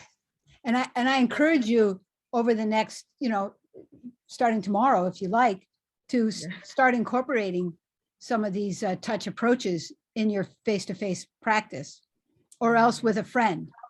I mean, you can certainly set up study buddies with via Zoom with people here in the class, or do it with a family member or a friend to just get the chance, get the experience of touching a body as well as doing the virtual touch. They're different, and they're both really highly valuable. Alan, I see your hand. Yes, I was just a little, well, I just wanted to know, I tend to like visualize myself as a practitioner, where things are, where things are moving. That's the way I've always worked. Uh-huh. Is that a potential problem in these kind of situations where I actually am there? Like I sort of use the metaphor of taking a stroll along the pathways, and I visualize myself being there. So there is like where you're touching, or where you're considering where we're going, along the skin or along the pathways. I think that's beautiful. The only time it could be a problem is if you're being predictive about where you're going, rather than curious about what's going to arise. But I think it's really helpful for you to be really attuned to your lender or your patient. Is that what you're saying? Yes. Great. I was just wondering if there's dangers with too much identification, things like that. I mean, I guess there could be someone who feels, if everyone's got their own level, like somebody may prefer you to be at a greater distance. You're really intimately connected with them. That could feel intrusive, but in someone else, this feels just right, and that feels too far away. So you're just going to have to kind of suss it out. Yeah, play it by ear. Yeah, play it by ear. Exactly. Okay, we'll do. Good. Thoughtful thought, though. Okay, Anna or Barbara. Yeah, Barbara. I was the lender, the experiencer, and I have Ehlers-Danlos, a type where I have a hyper sense of interoception. Yeah. And so I've learned to sort of work with it over time in my body and in my life. And so it was really interesting to experience this in this way, in the safety of this context. And it was really helpful actually to start locally. We talked about whether to start global or local. And I didn't have a sense. I was like, it seemed fine either way. But it was really nice to have Anna place their attention locally. And then I just noticed what was happening in my body interoceptively. And then I thought, yep, I notice these things often. And what if I bring my attention locally also? And that brought this, when we were both there, then it brought this other sensation of a different kind of presence, which was really great. And then to be able to talk about that together and then explore when to go more global. So I then trying to stay local, it just started expanding, but Anna kept their attention local, which was really cool. And then I said, I wonder what it would be like if you brought your attention global, and they did. And that shifted things too. So it was just this really cool exploration. And what I realized as we were debriefing, because I'm fascinated by fascia, and fascia is a place of, I have to keep my fascia healthy in some way, having Ehlers-Danlos, I oftentimes, I think, bypass my skin. And so I can see and feel how I can have a different relationship with my skin, and I can have that skin, the consciousness of my skin can have a different relationship with the fascia. And so I'm really excited to see what happens next as I feel how this stays with me. And so it's a fascinating experience. I appreciate it very much. So let me just see if I heard you right, that your system kind of goes global easily in terms of your interoceptive awareness. Yeah.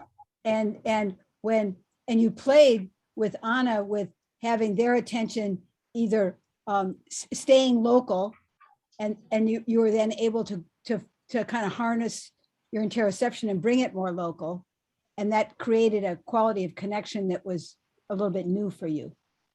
Yeah, I think, I mean, I think it's a little bit of to say that my system can go global easily. It just is global and local simultaneously. I see. And so it's like toggling sort of back and forth between the two, and having that in the relational field. Right. And then realizing that because I somewhat focus quite a bit on my fascia, I do bypass my skin, and my skin is actually obviously like a really cool aspect of any of our bodies, my own included. And so I'm really looking forward to that relationship, to see how that shifts. That's great. And we will do work with the fascia when we get around to the fire meridian, fire element next summer. Looking forward to that. Yeah, I'm looking forward to experiencing that with you as well. Yeah, great. Yeah, thank you. Yeah. Okay. Sounds like you made use of a lot of curiosity and practiced. You tried this, you tried that, you tried the other thing. I really like that that way of using the breakout session. It's great. It's great. It's great. It's great. Alan, is your hand up again, or is that the same hand? I'm going to have you unmute. I didn't put it down. It's down. Oh, okay. Now. Okay. We're Thanks. good. We're good. Okay. So if there aren't any more questions, I'd love to have you just go back into your groups and change roles. And we'll do the same thing, 20 minutes to work and 5 minutes to debrief, and then we'll come back. Good. Okay. The rooms are going to get opened up again.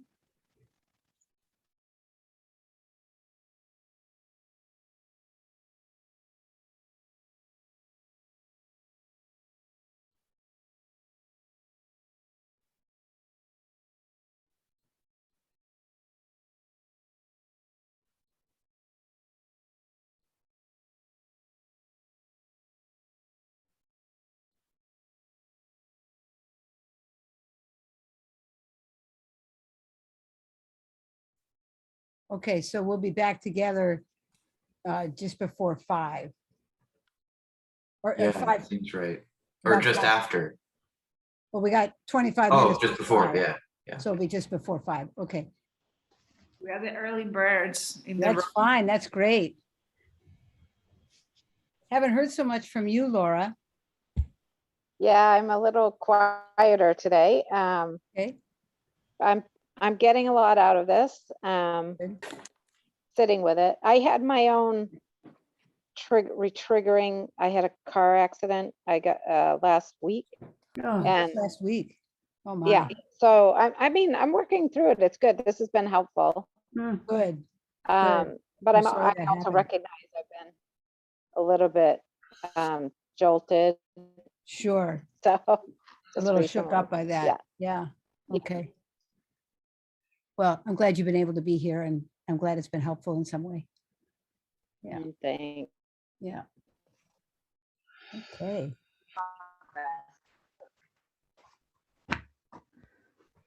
So how'd that go? We all had a good experience, I think. Uh-huh. Yeah. Great. Good to know. You want to say a little bit about yours? Yeah, sure. I worked with Elise, and she I was the lender and Elise was the practitioner. Uh-huh. And I actually still have some pain on the right side from this rear end collision. And I had her work with that to begin with. I really wanted to go there. She was good with that. So what came up, what was interesting was how much movement there was when we were focusing there. And then Elise had me titrate to the other side, the left side. And one of the insights, because that felt fine. One of the insights that came through was how interesting it is to be with what's functioning and feels healthy and good. And then the one that's having some difficulty. Yeah.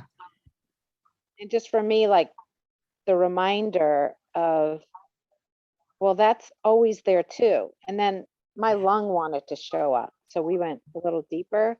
And that was another speaking of the functionality and that it's breathing. And like, so for me, the global awareness was how much functionality is happening, even though one area is troubled and needs to, still needs to be healing, but it's held in a greater field of functionality.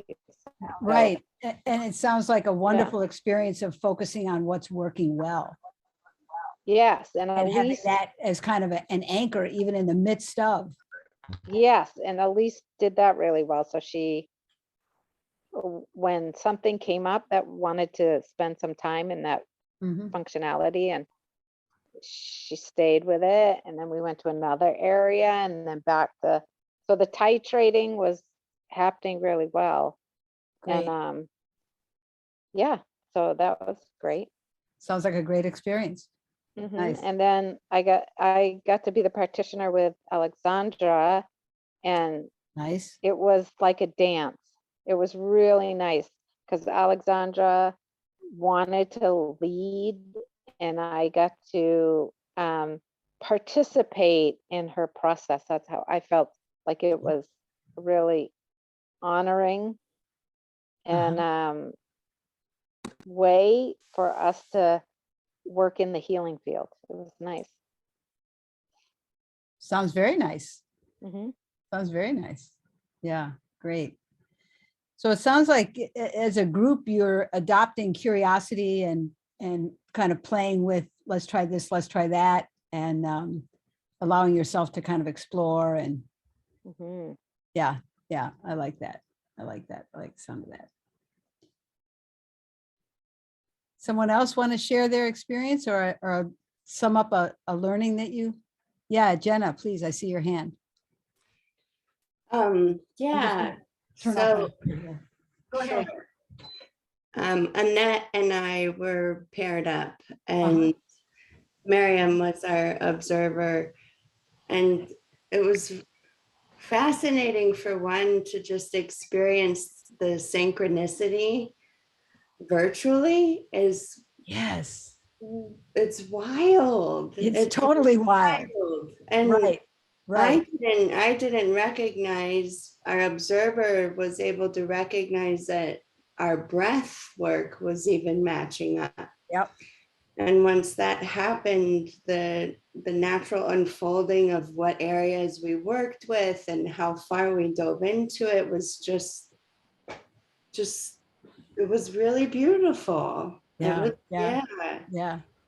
And in the groups that have an observer, I encourage you to try putting your attention where the practitioner is placing their attention. And you may find your breathing becoming attuned to the practitioner, and you being able to experience what the practitioner is feeling underneath their hands, just by aligning your awareness with them. It's very cool. It's very cool. Yeah. And I think that in this, it's just very curious, this experience of visual or virtual touch, that we're actually being called into a higher level of attunement with each other. And that will not only help us do virtual sessions in the future, but it also will help us with our physical touch sessions, because we're getting practice in this higher frequency of attunement. And it won't only be valuable during times of pandemic and COVID. There's going to be times when your patient has a broken leg and can't come into your office, and you're going to be able to offer them a session, or they're going to move to another town, but they still want to work with you, or, you know, their car broke down, they can't get in, you know, 1,000 reasons why someone can't come to your office, or you can't get to them. Maybe you broke your foot but you're still able to work. So the skill set, I think, is, you know, it's just going to really, and it allows us to be of broader service. Mm-hmm. You know, and in times like this, we need broader capacity to serve, I think. I think that's one of the most exciting things about this, is the expansion of what we'll be able to offer. Exactly. Yeah. Exactly. Yeah. Great. Thank you. Miriam, please go ahead. Yeah, to add what Jenna was saying, that synchronicity was so much more than I expected. And watching the synchronicity between them, that coherence, and then me finding my own synchronicity and coherence with them, it's just, to borrow Jenna's word, is like blowing my mind, you know. Right. One of the reasons of why I asked to be an observer is I woke up just feeling kind of low energy, a little brittle, a little too vulnerable. I was like, I don't feel like I have the resources to really do this well. But watching first Annette treat Jenna, I felt like my cup got filled to a certain extent. And then with Jenna, then I feel totally recharged, and I did nothing but watch. You know, it was really fascinating. Yeah. So fascinating. Yeah. Just being in the field, everyone gets, it's that vibrational quality of regulation. Right. Absolutely. And the thing that came to my mind too is, if we have a pediatric patient, let's say, right, and they have to come in with their parent because legally the parent has to be there or whatever, to be able to have the parent be the observer or guardian, whoever, but have them also be in this field, kind of explain to them and matching the breath, it could just take everything just exponentially so much higher. Right. And then you're working with the family system, not just an individual member. You're actually bringing regulation into the family system. Right. It's like the sky's the limit. It's fascinating. Better. Yeah. Terrific. Yeah. Terrific.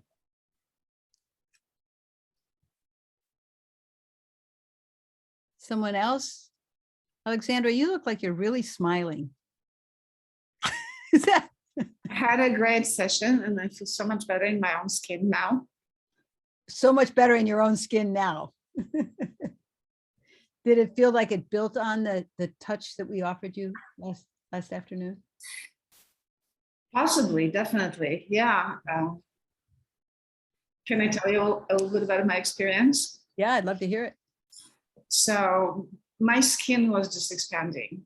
Laura offered touch in one place, which felt great. And then, similar to Barbara's, my skin was just wanting to feel more. And it turned out that in my back, I had almost like a thick hide, very protective skin, and very delicate in the front.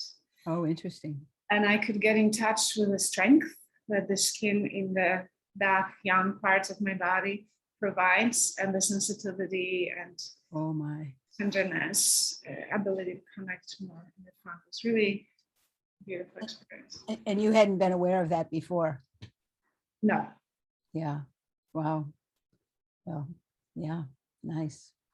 And my practitioner was so graciously letting me follow my process, and we collaborated. Perfect. More practice. Yeah, great. How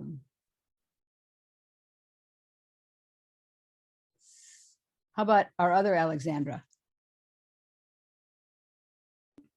Is that a question? Yeah. I don't know what it is, but you can answer whatever question you'd like for me to offer you. Oh, I'm doing well. I had a lovely session with Cairo, And I yawned and someone asked if I was tired. So that's why I was laughing. Oh, okay. Okay, great. All right. Hey, Tomas, I see your hand.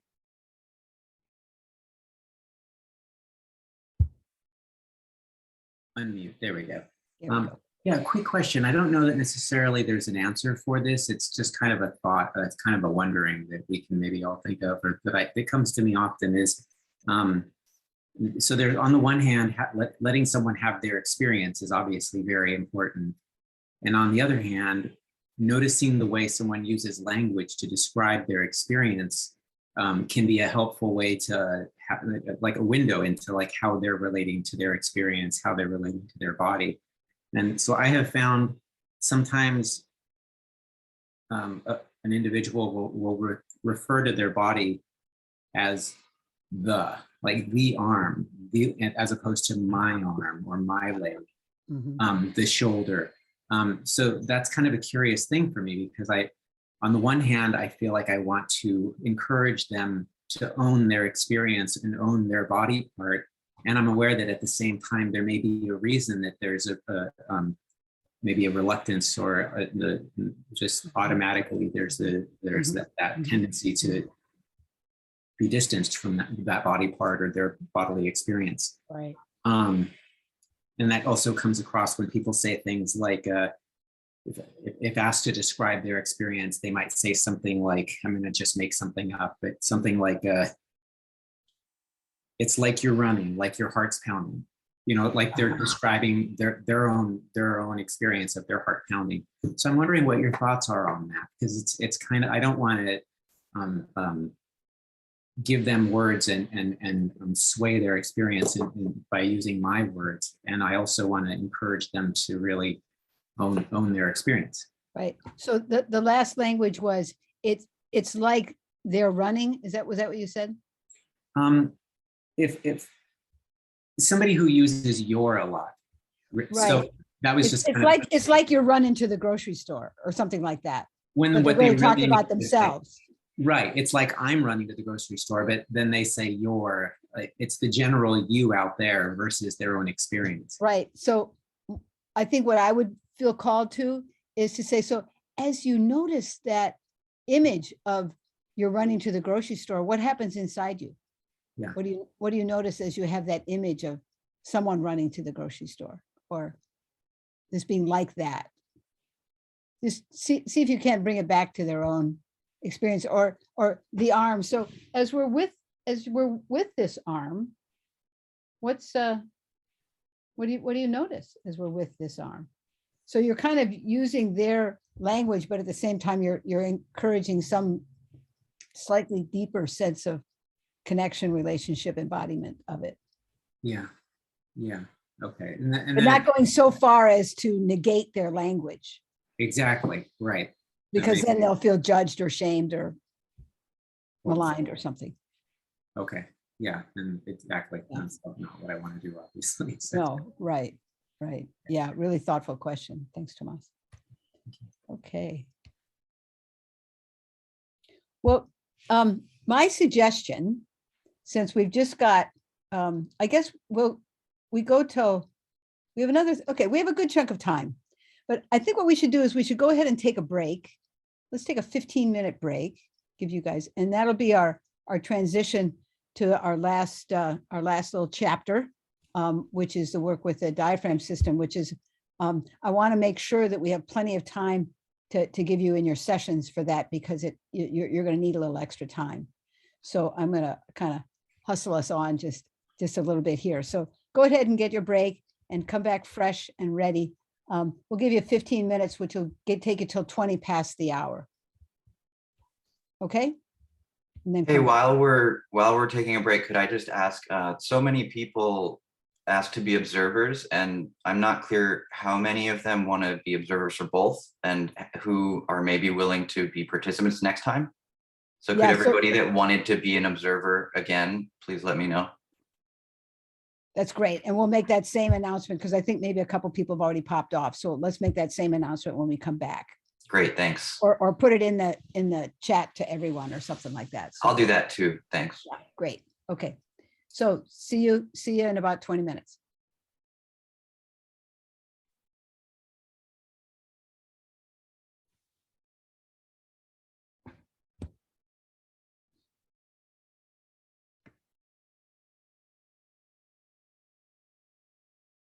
Can I have a clinical curiosity? You say you have a clinical curiosity? Great. Yeah, please. So I did training in somatic work with infants. Yes. And one of the signs of disengagement is yawning. Disengagement. Disengagement is yawning, like averting their gaze, going lifeless, or overactivation. But yawning is a sign of disengagement, or a means of disengagement. And it wasn't in this round, but it was in the virtual group, that every time the practitioner went to release a secondary diaphragm, the lender went into extreme yawns. And I didn't know whether there was how, I mean, it was like, it wasn't like sometimes you can yawn like to relax. It didn't sound like that. So I was just curious. I imagine people yawn in different ways. Mostly I've thought of a yawn as a release of tension from the diaphragm. Okay.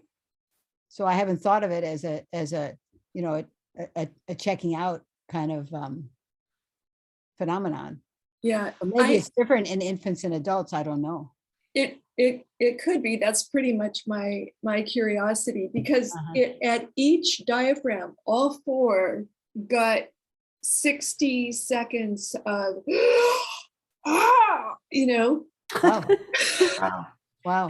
I've also had a few interactions with people where, especially with those big yawns, where it is almost a more aggressive release of energy, not necessarily a relaxation, but like there was stress and it needed to be needed to get going.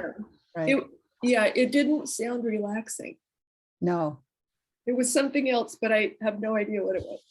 Very curious. Just curious. Okay. I'm gonna go refill my cup. I'll be back in a few. Same here.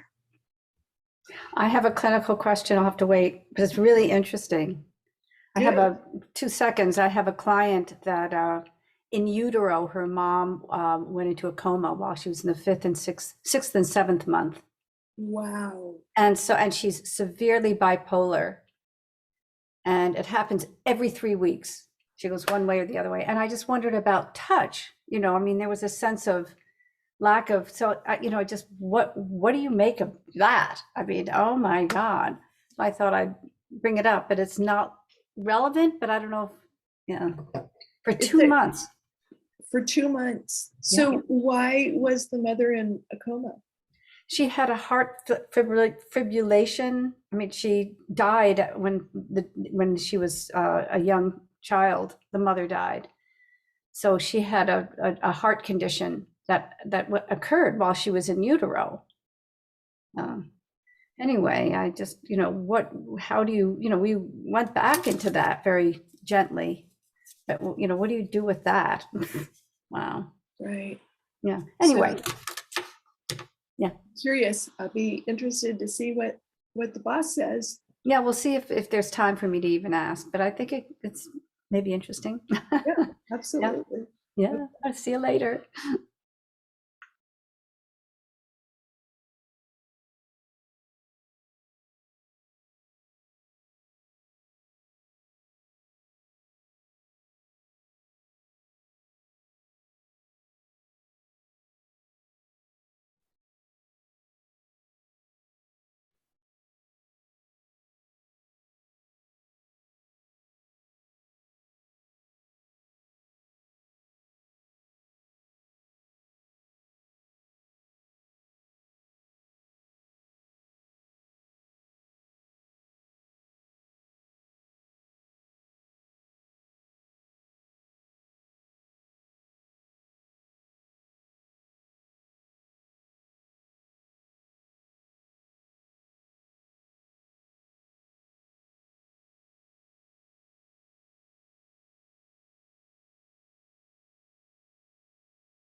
Hey, Martha.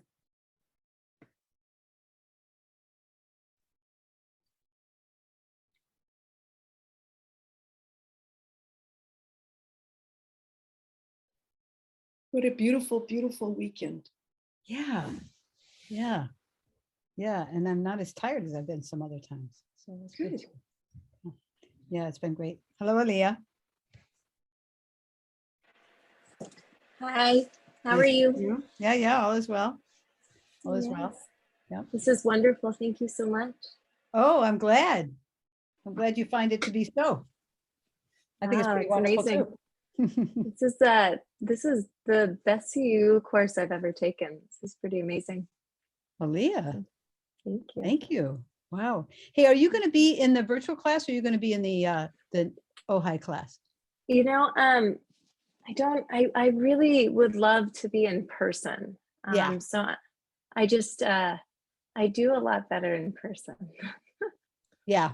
Yeah. So you're planning on, I'm going to try to make it to the in-person classes. Is it okay if I kind of play it by ear? I think I'm going to have to do a little bit of both. Is that okay? Or do I need to commit to one or the other?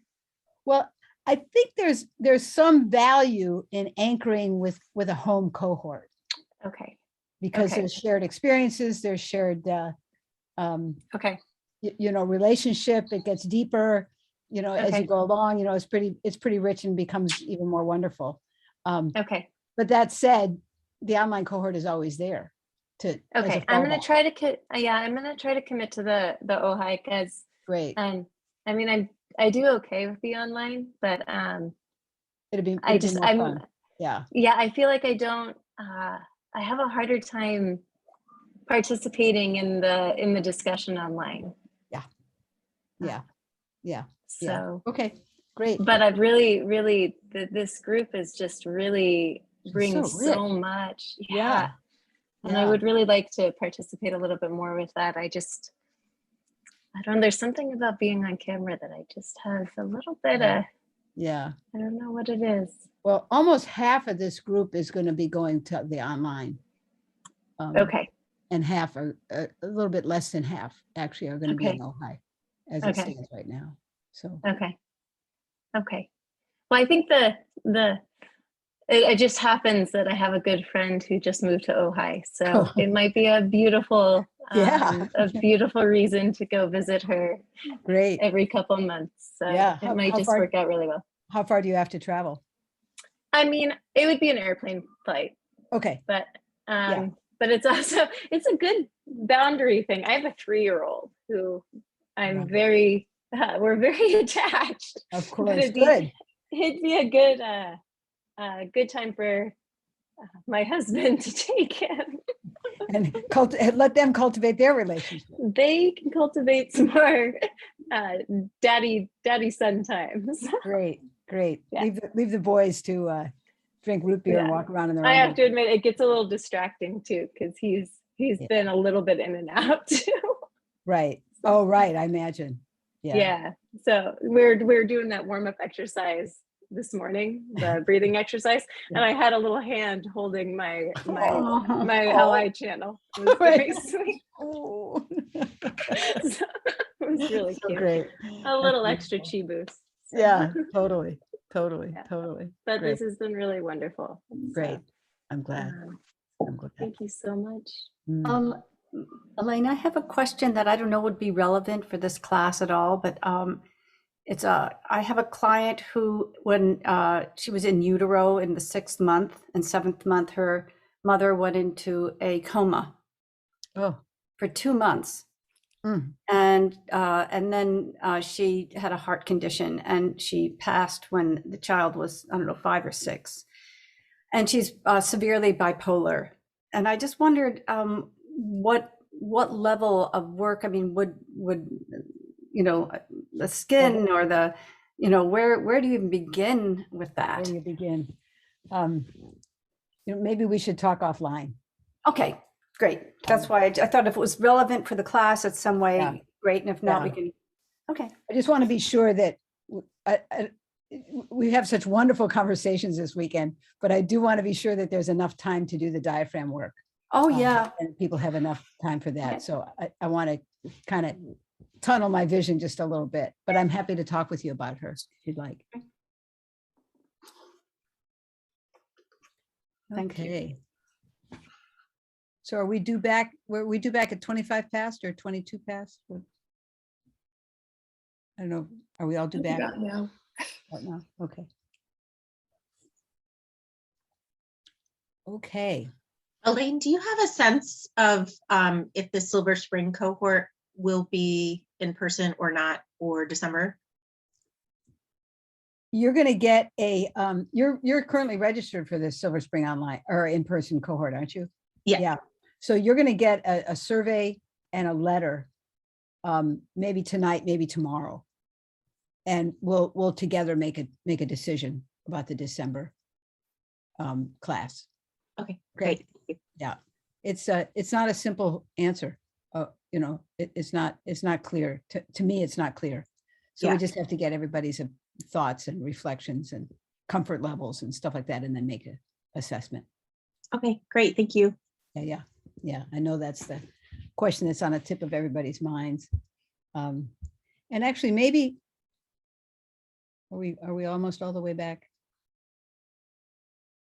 So, but before we go into this last chapter, there's been a lot of conversation here as we're gathering about what we're going to do about COVID in the future, and I thought people might want to hear the larger conversation about that. So I'm thinking that about a month or 6 weeks before each module, we'll make a decision about whether we're going to go online or we're going to be in person, and because it seems that the virus is going to be a come and go kind of thing, and it's going to fluctuate, and probably different parts of the country and different people are certainly going to feel vulnerability or comfort at different at different times and in different ways. It's been our experience that the online cohort was the most popular cohort for people to register for, and I think some of that is our ability to be ready to be in person, and some of it is a kind of a little bit a subjective ready to be in person, and some of it is an objective concern about transmission and safety and so forth. So what we've found is that both the Ojai in person and the Silver Spring in person actually have fairly low registration rates. So we're going to open up registration for people to join this year's cohort at the level of the water module, and then we'll give everybody who joins at water, we'll give them a group experience of metal as the closure rather than metal as the beginning of the self-protective response. So there'll be one extra class for these people to come together and do that. But we need about 3 more people in the Ojai in-person class in order to make it viable for me to fly out and to rent a room and all the and those delicious snacks. I mean, they're really expensive. So if you have a colleague who, after you've been through this weekend and you just know that they would really flourish in the Ojai cohort, please steer them in our direction, because there's room, and we'd love to have them. Similarly, if you know somebody out in Silver Spring, we could also use maybe 2 more people in Silver Spring to make it a more solid go. And if people want to join that online cohort, there are a few spots left. It's going to fill up because I don't want it to go above 35, and it's right around 28 or 30 now. So there'll be a few slots in the online, but the in-person cohorts really do need a little bit of support. And of course, the in-person cohorts won't be in person if COVID levels rise and we don't feel comfortable. They'll just be another online cohort. So Kyra. I do have a colleague who would be interested in the Ojai, but I think they have to be vaccinated. Is that correct? Yeah, I'm asking people to be vaccinated to be in the in-person cohorts. But they could come to the online one, and they'd be more than welcome. Yeah, Miriam. Couple of questions, although one just fell out of my brain, so I apologize. In terms of, oh yeah, no, it came back. Okay, so with the in-person cohorts, what amount of people is your goal, your ideal? And then if there aren't enough people, or if there isn't a comfort level with being in person, would we be able to just go ahead and continue online? Yeah, that would be exactly the plan, to go online if there isn't enough sustainable levels to support, my flying out and Got renting. it, got it. Then And we'll what continue to meet. number are you envisioning as being the sustainable number? I'd like to have 15. I think we have about 12 now. And of course, the space would accommodate 20. Last year in 2019, I think we had 22 or something. But the level of comfort with meeting in person is different than it was in 2019 when we started the last class. So. And do you know what other type of COVID precautions there would be in terms of, I mean, obviously masking, the PCR or rapid, which PCR, by the way, is hands down superior, because there's a 50-50 with the rapid, just FYI, it's a 50-50 positive negative rate. Yeah. But also ventilation, all of that type of stuff. Yeah, we would, we're going to ask for PCR within 72 hours before class, and vaccination and masks. And if we want, we can do the touch sessions from 6 feet apart from each other. If we can do them through the screen, we can certainly do them from 6 feet apart. Or we can do them, I mean, many of us are working, in person now already. So there may be people who feel comfortable working in person close together. And there may be others who prefer to be at some distance. The room is very large that we have in Ojai. There'll be plenty of room to spread out. That won't be a problem at all. And we're, so we will do everything we can to make it safe and effective to be together. Wonderful, thank you. I really appreciate it. Yeah, and paying attention to the advice from the public health people, CDC and so forth. Yeah, I work with a very high risk population because of the OB patients, and they are also the lowest vaccinated rate. And so I'm also at very high risk of ending up being asymptomatic, although I've been vaccinated and I got my booster. So it's kind of a weird position that I'm in. It's like, I want to be safe and I also want to not catch anything. So it's always on my mind. So thank you. And the truth is that even if vaccinated people who catch COVID have very mild cases, unless there's an underlying inflammatory illness, but it is rather disruptive to your life to have to quarantine for an extended period of time. And then that affects the people you live with, and they have to quarantine too. So it becomes a heck of a mess, but I don't want to spend a whole lot of time talking about this, because we got stuff to talk about here, and we can work out the details of our safety, in another avenue. Tatum. Just really quick, I want to clarify what you said, which is that if Ojai has enough people at it, then it will become a monthly or 6-week check-in prior to make sure everyone feels comfortable with COVID levels and procedures each time for the rest. That's the if then of that, all of that. Yeah, I think that's a good way of saying it. Okay, just because Kim and I coming from Minnesota and buying tickets and then having them just be like little plane tickets in the ether. I would love to not have to buy tickets or not to spend the refundable amount. So the sooner those of us that are flying out from out of town can know what the deal is, that'd be great, so that I can avoid buying altogether if I can. Right. And when you do buy a transferable ticket or reimbursable.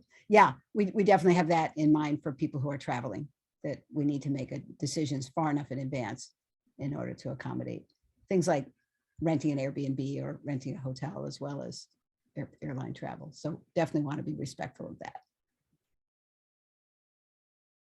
Okay, so thanks for your help with that. And we just love this work. We love working with, all of us love working with groups and love sharing the love. So if you know someone who you think would benefit, we'd love to have a chance to meet them.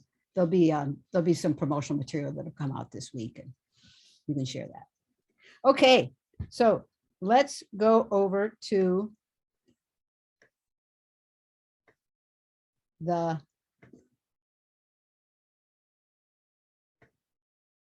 diaphragms. So this is a model. This is that early model that we showed yesterday about what traumatic stress looks like, what life threat looks like when it doesn't have a chance, when it gets thwarted somewhere along the way. So when this becomes a chronic state, like habituated state, many of us will develop what Kathy Kane and Steve Terrell have come to call a faux window, a false window of tolerance, a false zone of resiliency. So that dotted line is the faux window. And you'll notice that some large amount of the dysregulation is inside this faux window, and only a little bit of a spike shows up outside of it, like this. So we all develop management strategies to deal with the arousal that we have in our systems, so that we can appear normal, so that we can go to work, and we can raise our kids and be in the community and deal with life. And sometimes those management systems can be a little bit actually destructive to our long-term health. And some of them, sometimes they're a little bit more mild. But if a person, let's see what my next slide is. Well, let's go back. So, some of us might need to develop, or feel like we need to make use of drugs or alcohol in order to cope with social stresses. So that's an example of a management strategy. Or maybe we need to isolate ourselves in order to cope with going to work on Monday. So all weekend long, we just bury our head in the sand. And the kind of good thing that energy workers and particular acupuncturists have is that we have other diagnostic tools. We can look for dysregulation in pulses, in facial diagnosis, in tongue diagnosis, in palpation, and there's lots of different ways beyond that go beyond the mask. Go beyond the projected appearance, because there are even, believe it or not, there are even very highly developed and successful politicians who are actually quite dysregulated. I know that surprises you, but it's really true. So we need to find ways to get access to what's hidden, to get access to what's underneath the faux window in a way that feels comfortable or safe. Because the deal is that trauma gets in the way of diagnosis, and it gets in the way of treatment for all clinicians. We can't see it. It's easy to miss, it's hard to get to, and it's really easy to cause symptoms to get worse. It's easy to over-treat people and cause an exacerbation.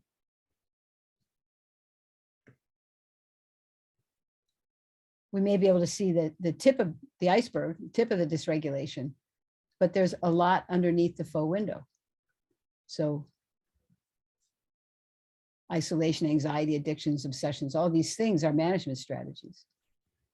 And we can be easily misled by an appearance of regulation that's hidden inside a faux window, a false window of tolerance. So what we need to do is, when we look at our clients, ask ourselves, how hard are they working to maintain an appearance of regulation? Is their appearance of regulation a genuine regulation, or is it an appearance of regulation? So we can reinforce that false window when we treat symptoms in isolation, like we just looked through the tunnel vision of this child has eczema, let's give them some cortisone to reduce the inflammation, but we haven't looked at what's the impact on their guts. Like why do they have this eczema? What's going on in their guts that's giving rise to such an inflammatory state? It's not just about reducing or eliminating the symptom. We have to look at the whole person. Or I used to, some of the cognitive approaches in mental health will, ask you, I saw this at the VA where people would get points like for not checking their perimeter 15 times at night, as if them being able to knuckle down on themselves and not get up and check the doors one more time was going to actually heal the impulse to I need to check the doors, I need to check my perimeter. When what needs to happen is to establish a core sense of regulation so that they organically feel like they don't need to check their perimeter, not because there's a lid on them. And another way we can reinforce the false window is by offering dissociation as a treatment. You know, if 5 minutes of meditation is good for you, then let's do a residential retreat, which will only, you know, kind of support a dissociative response to the trauma experience instead of or focus modalities that focus on relaxation instead of regulation. You focus on relaxation and you're going to end up having people who mostly experience dissociation and going away. And it's not so helpful for your chi to leave your tissues. You can't really heal if your chi isn't in your tissues.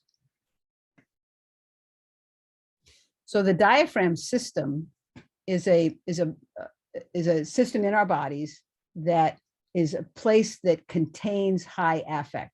It's a place where we can tuck trauma in when we're making use of a faux window. So in this diagram here of an industrial diaphragm, the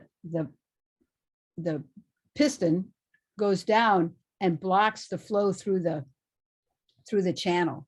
So we can do the same thing with a braced response to block the flow of our breath. So maybe we have a braced state in our respiratory diaphragm because too many times we got told that big girls don't cry, you know, and so those tears didn't get a chance to move through the system or vibrate out, or we just and then we held our breath and our diaphragm ended up either collapsed or braced. So these diaphragms, the whole system is borrowed from osteopathy, and it's a critical approach for working with high stress. So here are the diaphragms, and the next slide will have a little better picture, but the calvaria is the top, and you can almost see them on this statue. The domed top of the head, the floor of the cranium, the cranial base or the endocranium, the thoracic outlet, which is kind of the shoulder girdle, shoulders, clavicle, upper vertebrae, apex of the lungs. The respiratory diaphragm is the only true diaphragm. And then we have the pelvic floor, the bowl that lines the pelvis. And to give the whole system a conceptual containment, top and bottom, we think of the feet as the soles of the feet as a container opposing the calvaria. So it's kind of like they're, go back, it's kind of like they're bells on a string, that when I inhale, my respiratory diaphragm sinks down and pushes my liver, my spleen, my stomach, my small and large intestine, kind of squishes them down so that they put pressure on the pelvic diaphragm. And then when I exhale, my respiratory diaphragm comes up and relieves that pressure. So the organs are actually moving in this fluid state between the diaphragms. So they're in a resonant state of relationship with each other. And when this shoulder diaphragm, respiratory diaphragm, when any one of them is braced, it will affect the organs that move in between them, as well as the function of the diaphragms above and below, proximal to it.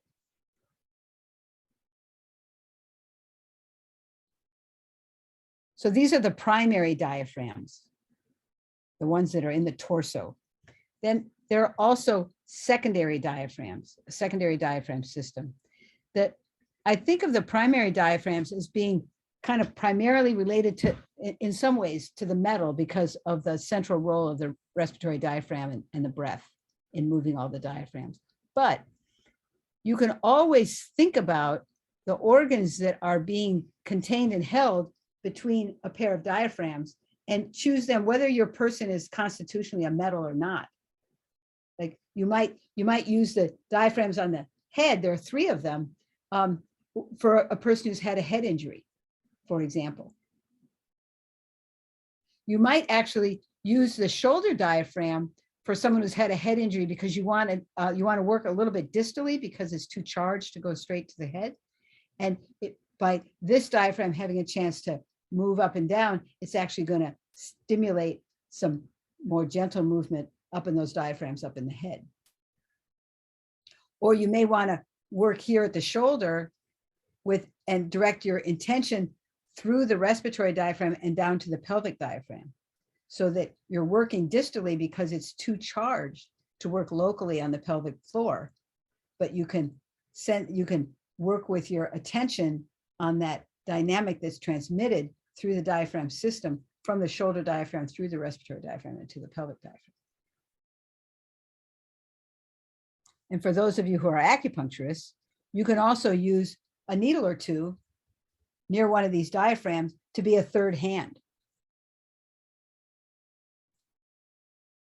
If you can't hold 3 diaphragms at the same time.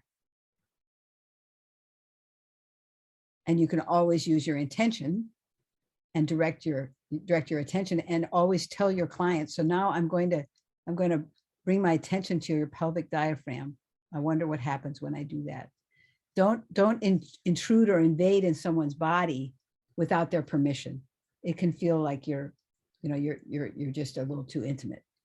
So always with permission, do you let your, and this will be particularly important when we get to the fascia work, because fascia moves so quickly through the body that we want to make sure that we have permission to go where we're going. Now, the secondary diaphragms actually relate more to the wood element, and we're going to do more work with the secondary diaphragms in the spring. But they are wherever there is a bell and a bowl structure.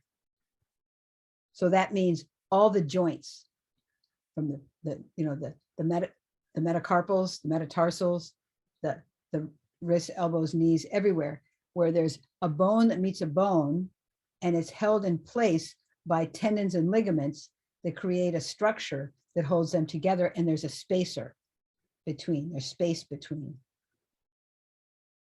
So what we find is that secondary diaphragms contain high affect at the periphery. So someone who's had a car accident and they kind of grip the steering wheel and they've got this kind of tight braced experience through their wrist and elbow and maybe up into their shoulder, some diaphragm work may be helpful to relieve a pain pattern that's about a braced or a collapsed joint. The peripheral diaphragms are often sources of pain. And the tricky thing is that we need to be sure that the peripheral diaphragms are open because they exist in relationship with the primary diaphragms. So if the primary diaphragms start to move and there's a brace in the secondary diaphragms, there won't be any place for that energy in the primary diaphragms to exit. We need to give the primary diaphragms an exit strategy.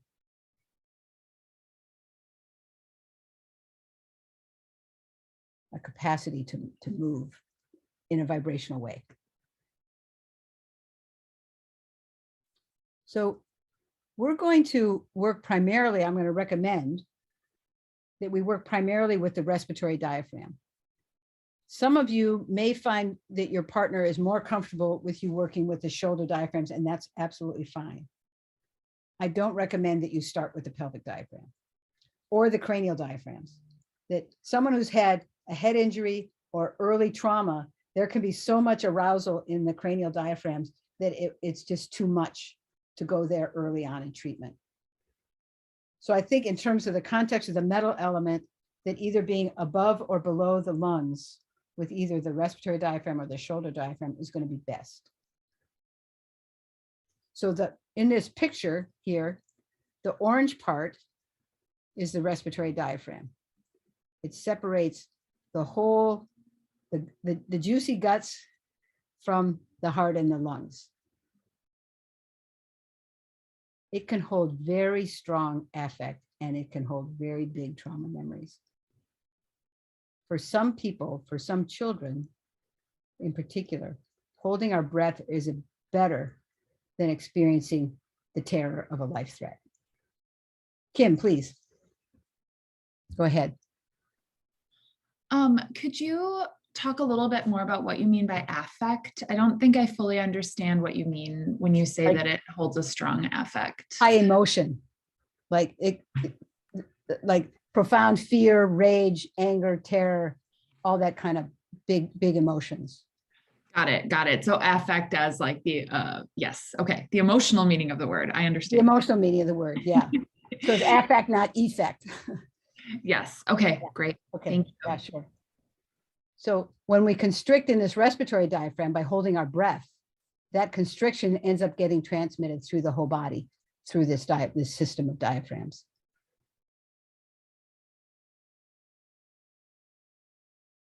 And then, of course, the lung has its special relationship with the heart as first minister to the heart, and ends up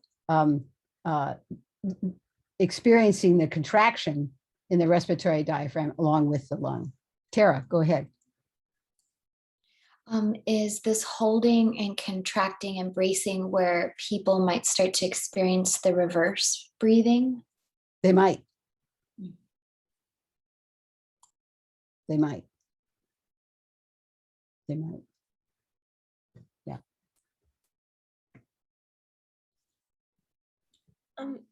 Yeah.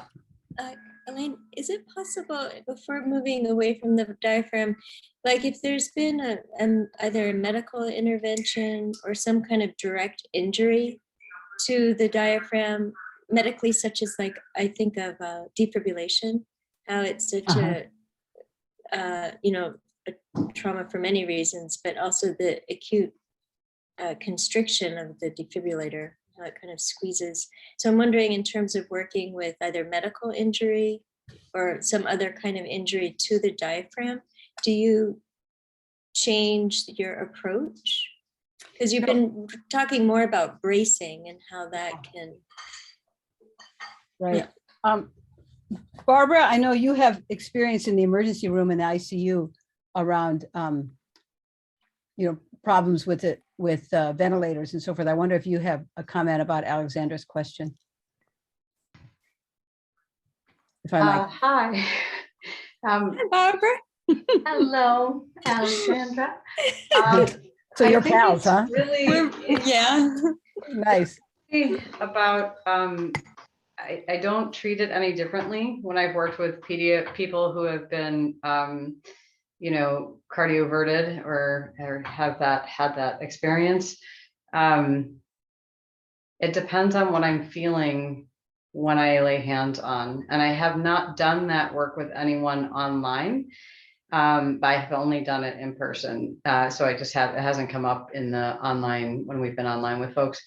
But so if there's a constriction, oftentimes there will be a constriction in the entire muscle of the diaphragm, and it's very rockish. So it's really about just kind of coming in gently, laying hands on, and having that in-person conversation with the person of what they're experiencing. Because really it's not just the diaphragm in those places where somebody has needed that, it's not just the diaphragm. There's a charge really and a contraction that's in many of the cells, almost all of the cells. So it depends on where it's showing up the most. And sometimes it's the person, if they're experiencing the most symptoms there, we would start there or not start there. So it's really about like, what are we seeing here in the moment with the person? I know that's very vague, but especially for something where there is that level of trauma, because it is absolutely a level of trauma when somebody's experienced that, to just be really mindful about what's showing up and what we're intending to do.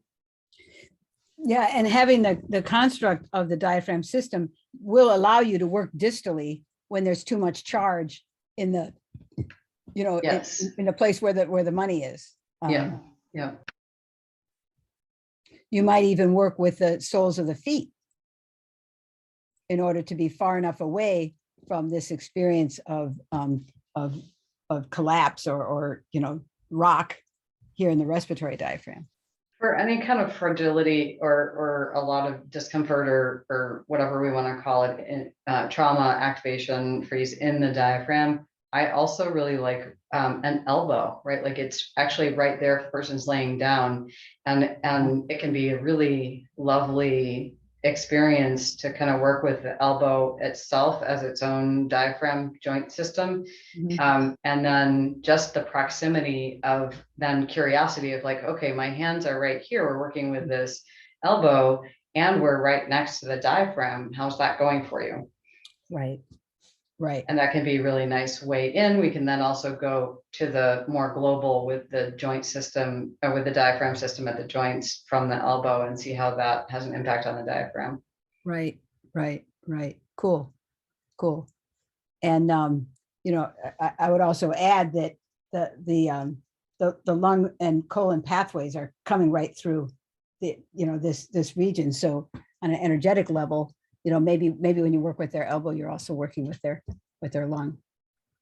Maybe, I don't know. It's cool. Yeah. Thank you. Is that helpful, Alexandra? It is, yeah. It is very much so. Thanks. Okay, great. So when there's been an experience of life-threatening trauma, which could be something like a cardio eversion, or it could be something like being on an incubator as an infant, like there's intolerable terror, and it has to be contained somewhere, and it often gets contained in the diaphragm and becomes this rock that Barbara was talking about. So somehow it becomes a little more manageable. The terror becomes a little more manageable if it's kind of locked in one place, if it's locked in the respiratory diaphragm, instead of the whole body having to feel it. It's like a management strategy.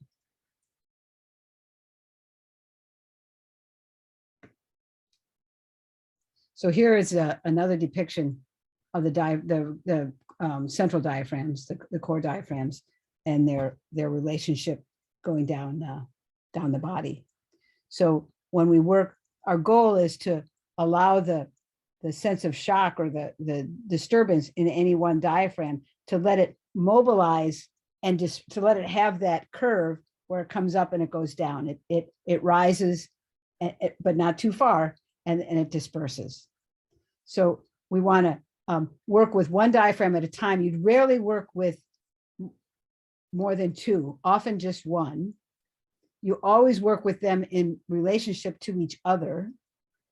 And you always do it in a titrated way, because we don't want big mobilization responses to mobilize all at once. It's too explosive. So you may work with like the elbow and then work with the respiratory diaphragm or something like that. Miriam.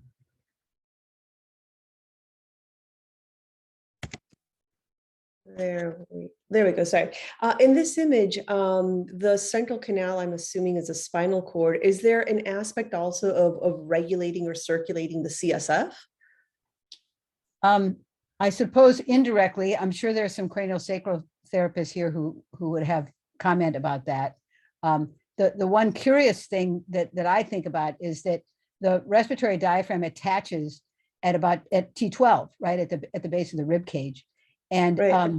That's also the origin of often is the origin of the psoas muscle between T12 and L1. And it's also the location of the back shoe points of the spleen and the stomach is in that same region. So it's a highly volatile, it's a system that's connected to many systems. And when we get around to the earth element and the flesh, we'll use attention on the psoas at that location. As our exercise, and potentially, get access to the whole Megillah, the muscle, as well as the muscle of the diaphragm, the muscle of the psoas, the experience of the diaphragm, and more than likely the craniosacral fluid that's running through the spine. So I don't know if one of our craniosacral therapists wants to weigh in on relationship with the cerebral spinal fluid, or Laura, our naturopath, do you have something to add?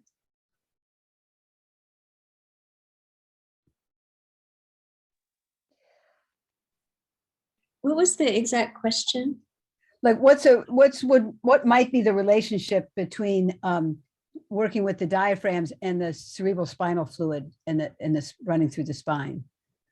Well, I would say just experientially, oftentimes when there's any kind of constriction, impingement, so if there's constriction in the diaphragm, experientially the fluid can, it can sort of be a block in the flow of the cerebral spinal fluid energetically. Whether that's actually happening physiologically, I don't know.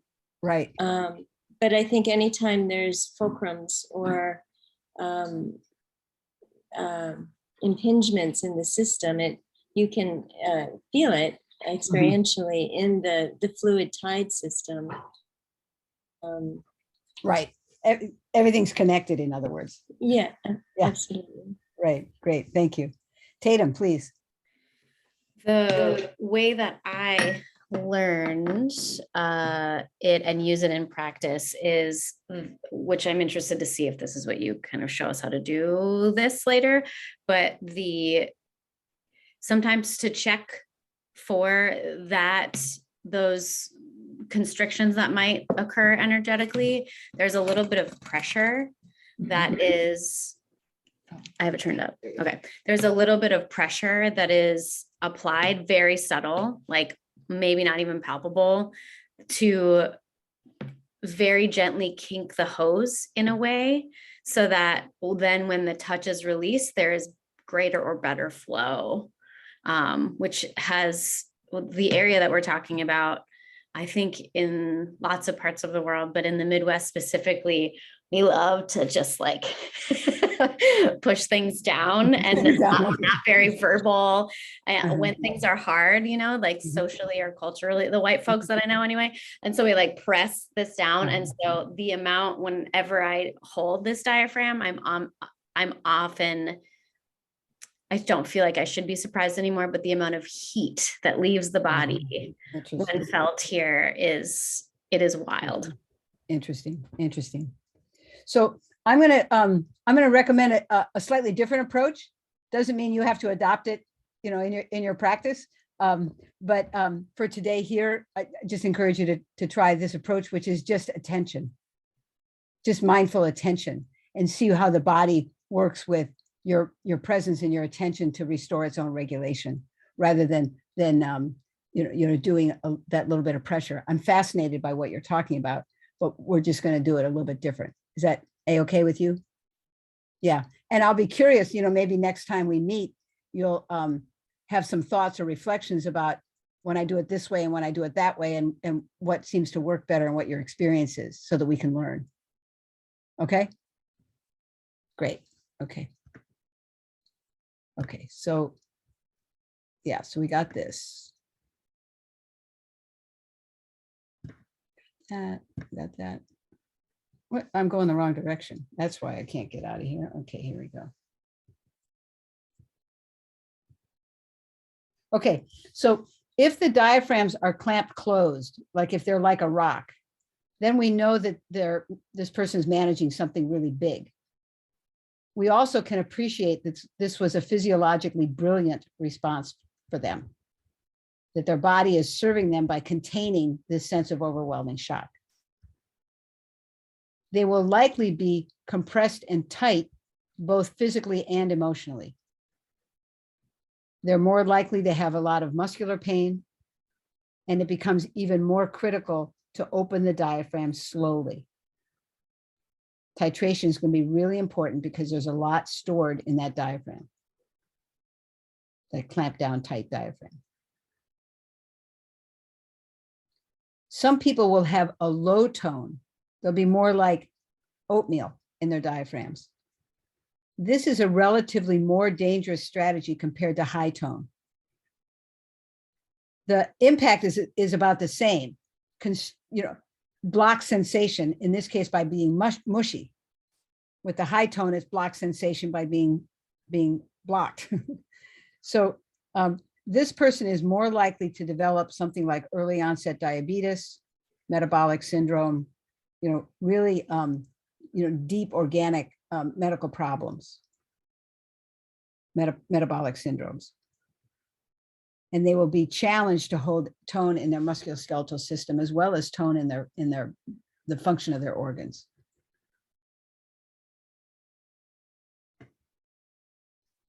Oop, I'm going the wrong way here. Oh, there we go.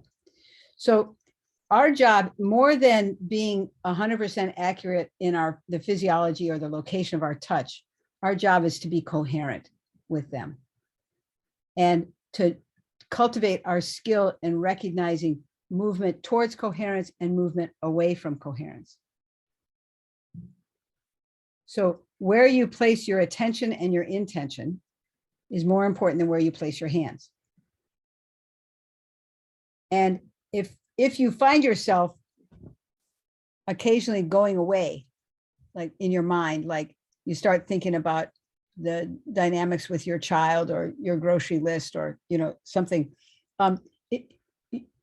that's kind of don't beat yourself up too much about that, but do in your mind, you don't have to say it out loud, but in your mind you can say, I left there for a minute, I'm back now.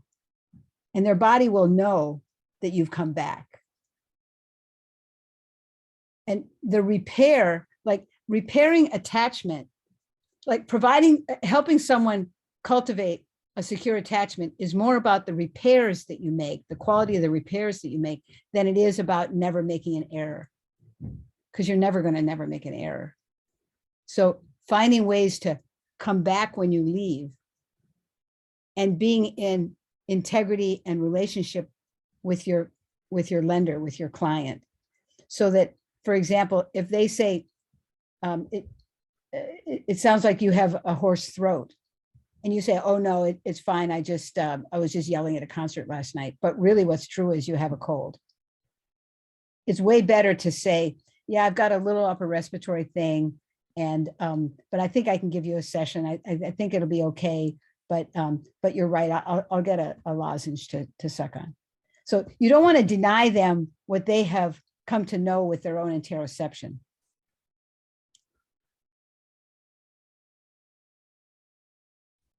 So you're looking for some organization in their breath, for their muscles to become soft, for a sense that the breath is moving through the whole body, and a sense of ease in your connection between your patient and yourself. So this capacity to recognize coherence in them, coherence in yourself, really, really important in all of our work, but particularly when we're working with potentially highly charged states.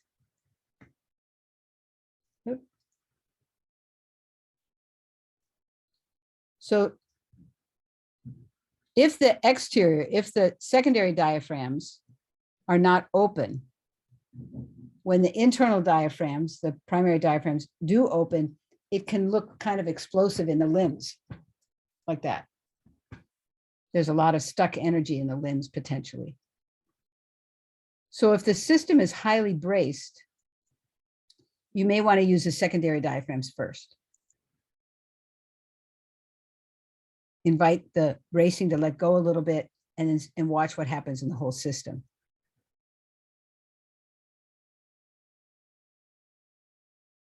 It can be really important to help these patients interpret their own responses. If you're familiar with Herring's law of cure, use that to help interpret the symptoms they have. So there's a great art, there's actually a section in my book about Herring's law of cure, and there's also a wonderful article on Wikipedia that you could look up. But basically, if they come in and they have knee pain, and you work with their diaphragm system, their peripheral diaphragms, and their pain goes to their hip, that's a problem. But if the pain goes to their ankle, it's a good thing, because the pain is leaving the body going south. So when they say, my ankle hurts so much I can hardly walk, and you say, great, you need to be able to interpret why you're saying that. So giving patients a way to understand or conceptualize or hold the impact of moving these highly volatile states is important. So a person may feel like they need to shut down because shutting down is what helped them way back when they were experiencing life threat. It's what got them through. But now what the help they need is for them to stop the stopping, to allow the completion of the mobilization response that got thwarted, that ended up remaining in the diaphragm system as a thwarted state. So at the time, stopping mobilization was strategic. It was body wisdom. It was the right thing to do. But now it's getting in the way. So we need to help them dismantle that management strategy, and they will be frightened. So your job is to remain steady and to help them allow the mobilization to move through them. You can use language like, let your body be like the kelp in the ocean, you know, let a sense of fluidity moving through you, allow that to let go, you know, things like that. Images like that can be helpful.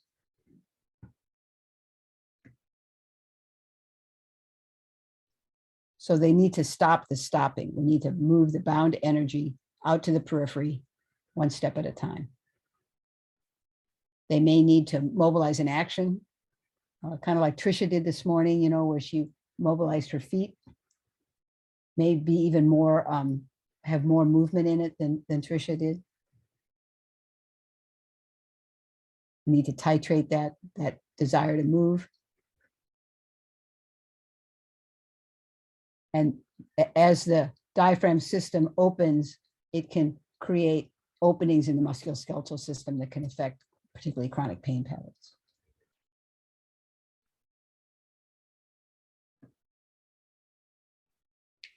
This is actually, we'll come back for this slide as our closing slide. So I'm going to stop my share. I know that was a lot, so I'd love to, I was grateful for the questions that did come up, and maybe there are more.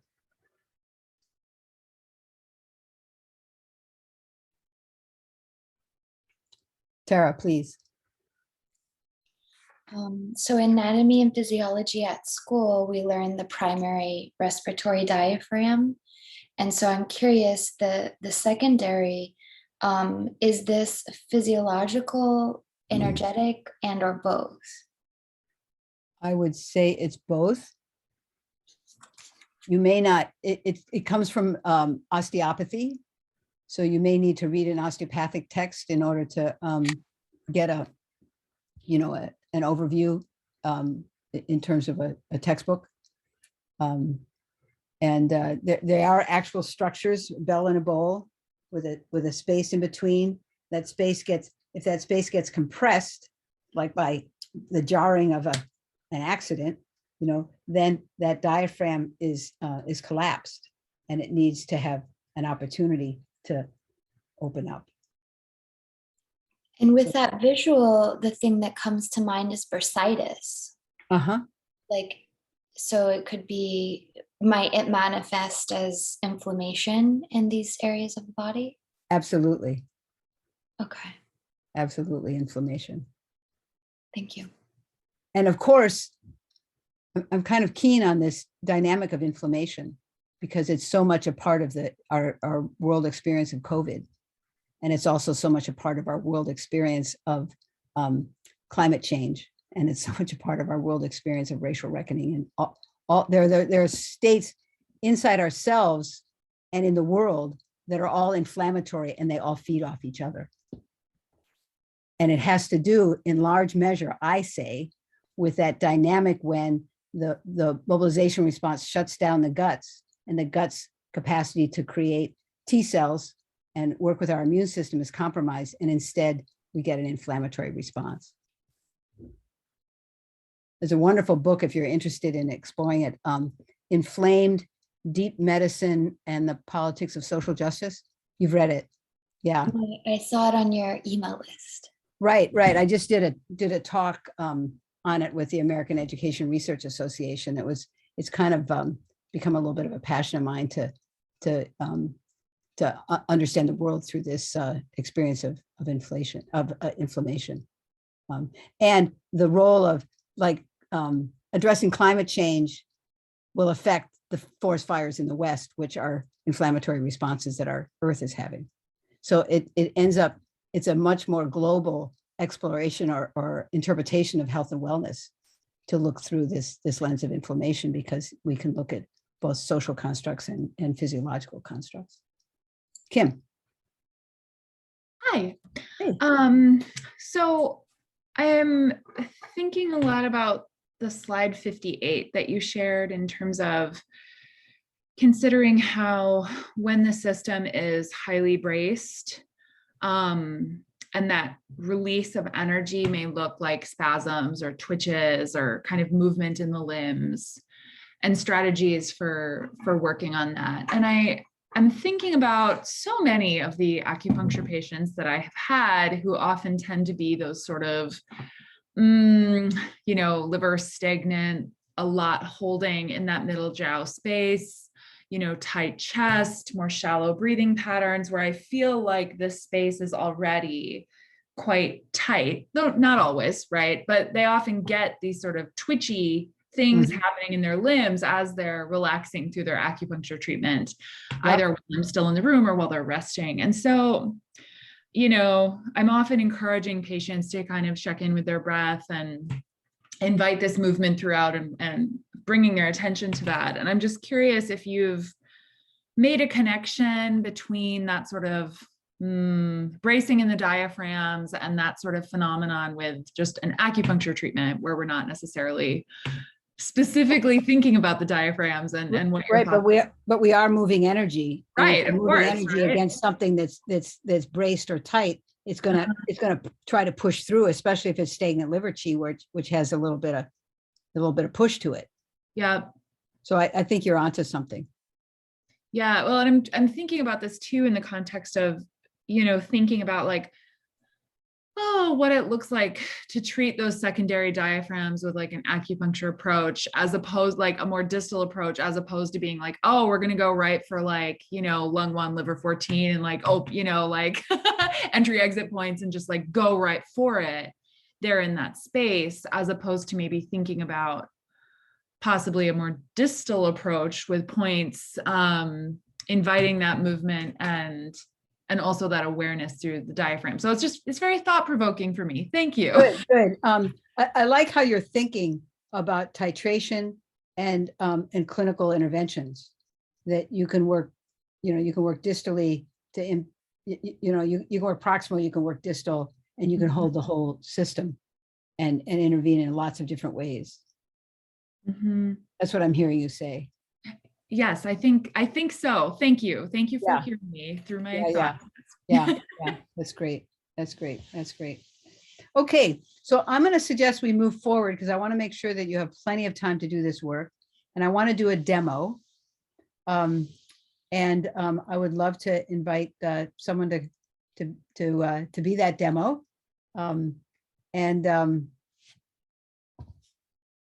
We have a volunteer. Alexandra, wonderful. Glad to have you.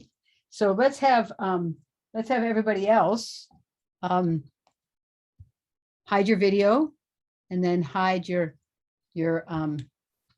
hide the non-video participants. Okay, so let's have you come here, and I'd like to have a lie down here on my table. Yeah. Yeah, it's kind of getting towards the end of the afternoon. It feels kind of good to think about a lie down, huh? Yeah. Yeah. Feels good. So, is there anything you want to tell me before we get started? In terms of maybe in terms of how you'd like to feel when we finish.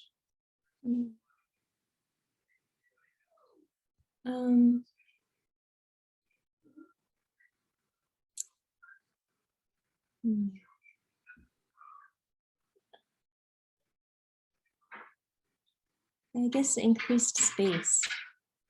Increased space. Okay. Lovely. Okay.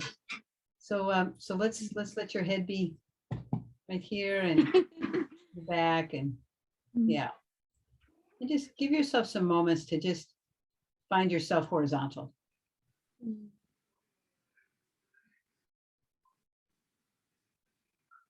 And looking for your points of contact with the table. Yeah. Adjusting, wiggle, shift, adjust any way you need to. Yeah. Yeah.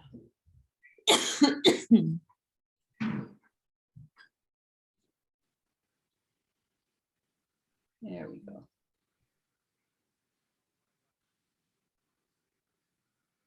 So first, so what's happening with you now as you're just here and finding yourself horizontal and with yourself?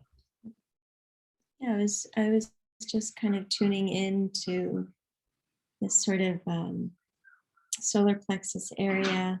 Feeling the support at my back. Nice. And just noticing a general sense of warmth, physical heat, warmth. Great. So notice that warmth. Yeah. So I'd like to start by just checking in with each of your distal diaphragms, your wrists and your ankles. So I'm going to do it with my intention because my treatment room here is really pretty small and I can't get around my table. But if I was in person, I would just be holding. I once said there are so many ways to hold a joint, and everybody laughed. I don't know why, but I'm just going to hold your wrist and each of your ankles, kind of to cup them until I feel a sense of energy moving through them to know that there's an exit strategy here. Okay. So I'm going to start with your right wrist. And I'm just giving it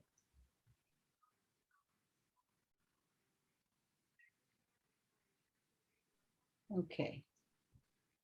Now, in my experience, I feel something moving through there. I wonder what you feel. You feel Yeah, it. I feel a shift to the expansion to the outer, to the right. So Great. there's like a shifting. Yeah. So just notice that. And then I'm going to come down to your left ankle. And same thing, just hold across your malleolus.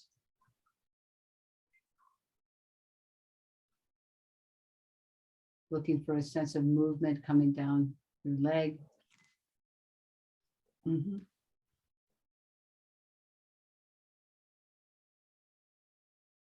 Some sense of coherent vibration moving through your leg.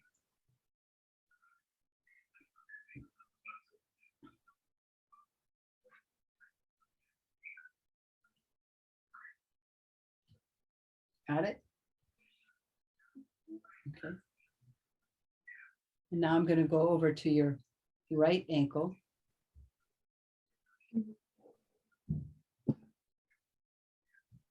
And look for that same or similar sense of movement through that right leg. It's almost like a flexing. Almost like a flexing in your ankle. It wants to flex. Okay, so let's let it flex and see what comes with that flex.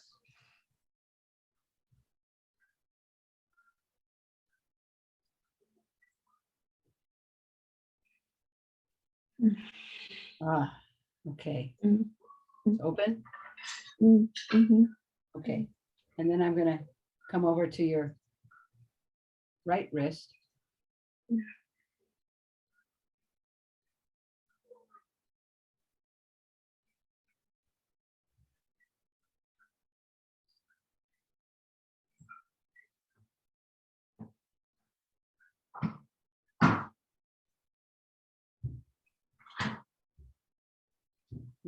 Little tingle here. Yeah, it feels almost like it's unwinding a little So notice spiral. that, notice that unwinding. That's great.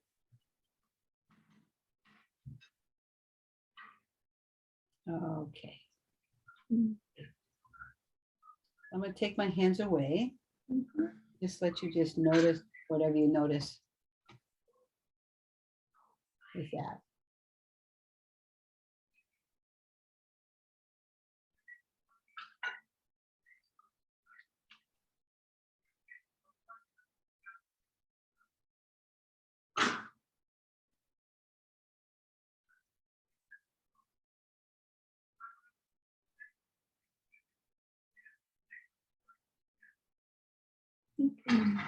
More of a grounded. A little more grounded. Okay. Okay. So I'd like us to start thinking about your respiratory diaphragm. I'm going to bring my attention to my own here for a minute. It's a way to kind of anchor and center myself.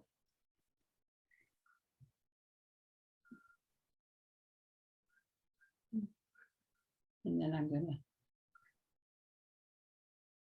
check in with you and see, is it okay if I bring my attention to your diaphragm?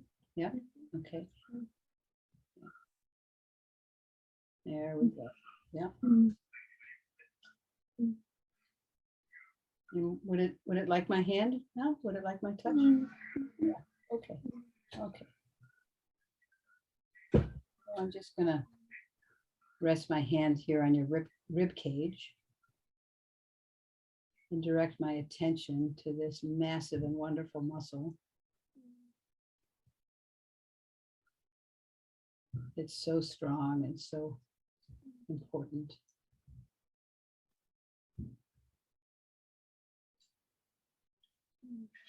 We're just both going to be curious.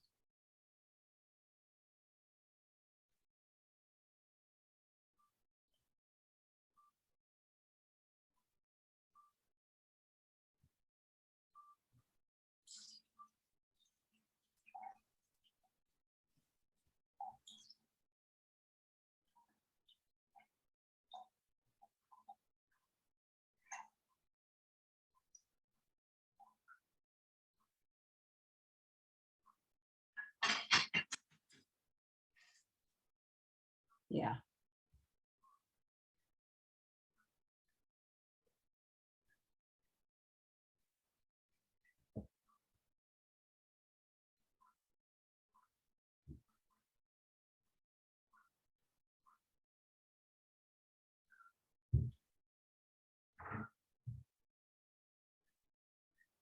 So from the outside, I'm picking up what I'd call just little vibrations, little pulses. Wonder what you're noticing.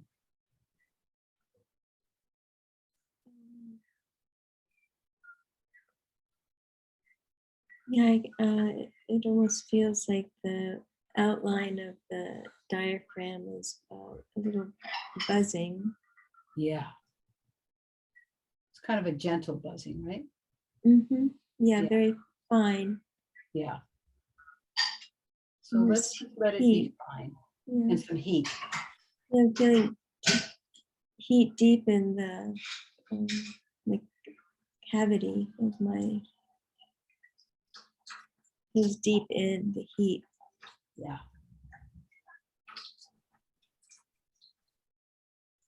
It's a comfortable heat. Okay. Yeah, for the most part.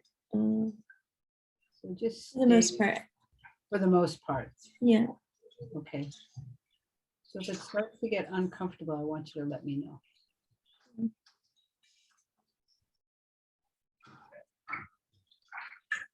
But just to be with the heat and the little light buzzing.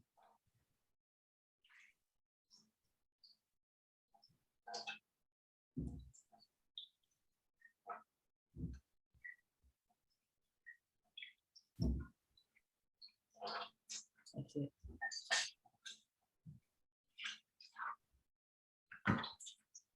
Something just happened there.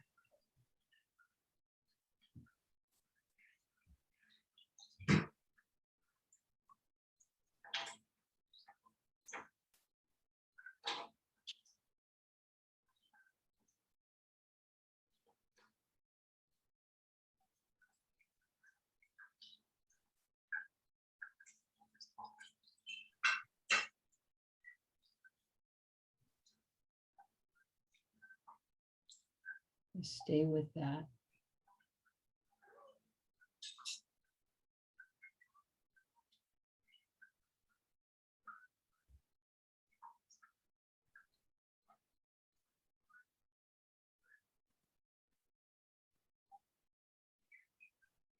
Yeah.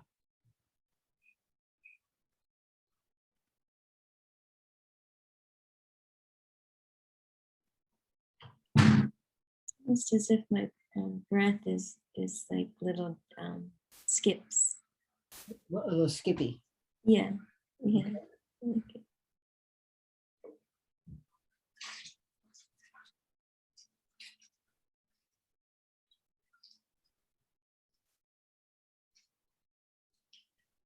As it gets upper here, it kind of jumps. It's a little jumpy up there. Mhm. Okay. It's a little shaky in my jaw. Okay.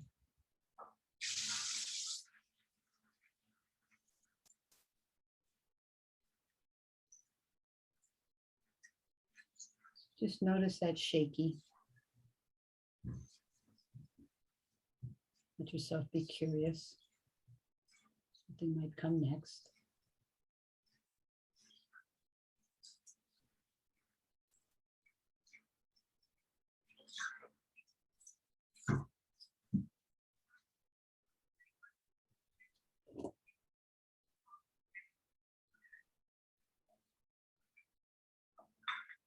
Now there's kind of a global little trembling, my torso and through my limbs. Uh-huh. Like a little trembling all over. Uh-huh. It's manageable. Mm-hmm. So just let it happen. And I'm right here. Yeah.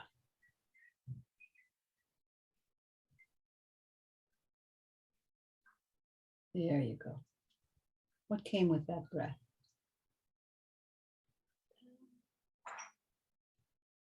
Oh, there was emotion that came with it. Yeah, yeah. But there was a deeper sense of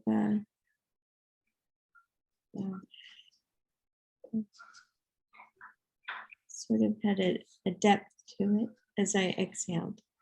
Some depth to it with the exhale. Yeah.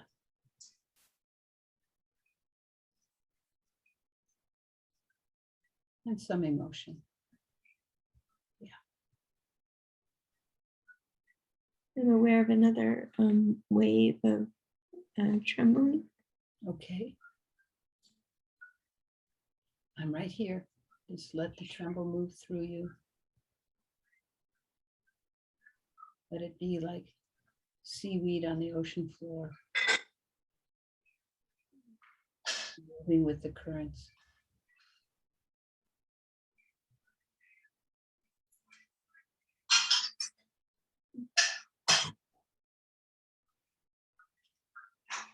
Some little wetness on your face, some tears. Yeah. Yeah, yeah. Yeah, they're welcome. Welcome.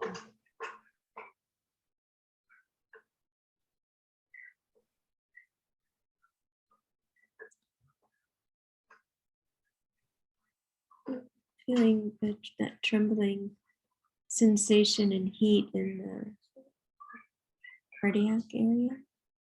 Yeah. A little heat, a little trembling. Right there.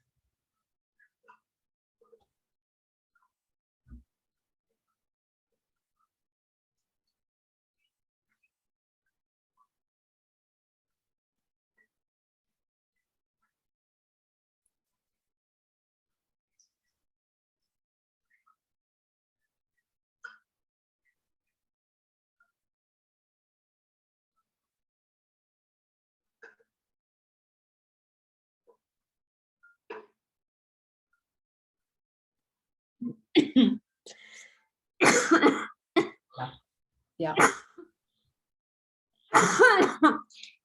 See if you can slow that down.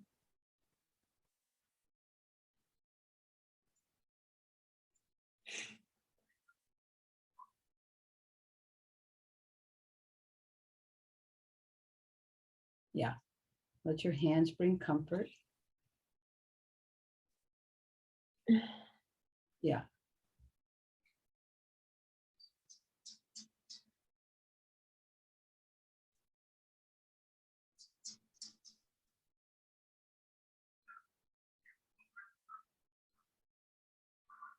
Uh-huh.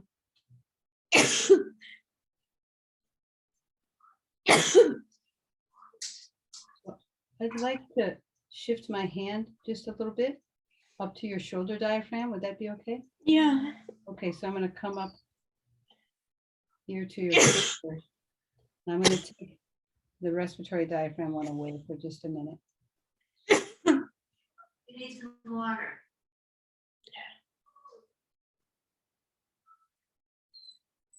So I'm aware.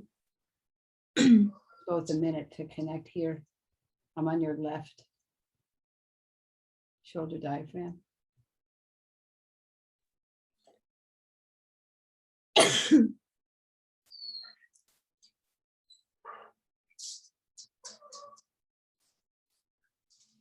Uh-huh. Something in your hands? Yeah, there's a.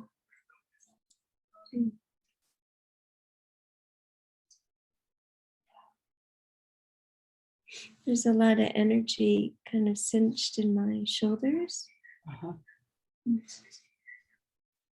I just feel kind of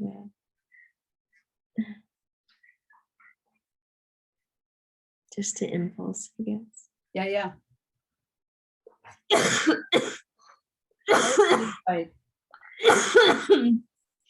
Use my other hand to hold your wrist. Which wrist? Maybe your left wrist. Okay. So just inviting it to rest. Yeah. And let your hand bring comfort.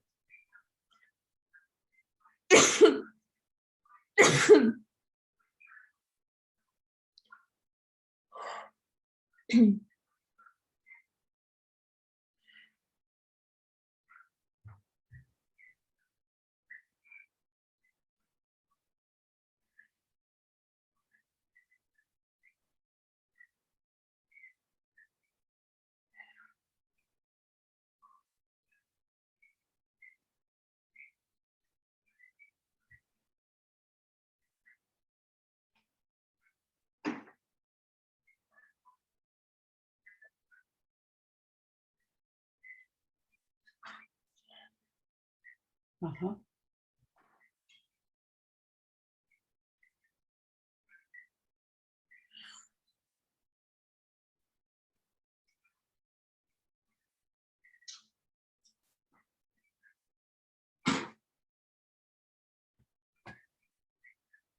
Yeah. Yeah. I feel like a settling. It's sinking a little bit. I feel settling, like I went from a heightened activation to sort of it kind of pulling out of the system. Yes. Like dissolving a little bit. A little bit of dissolving. So stay with that dissolving place or experience.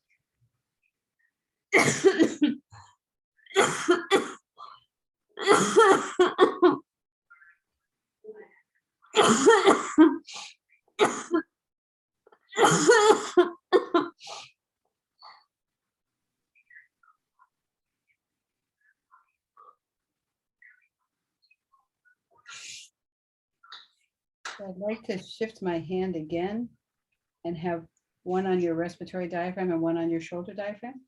That be okay? Yeah. Okay, so let's hold your whole chest here. The space between these two diaphragms. So where is this, the other hand, the one that's not at my shoulder? So I've got one on your shoulder and I've got one on your rib cage. Okay. Is that all right? Mm-hmm. Okay.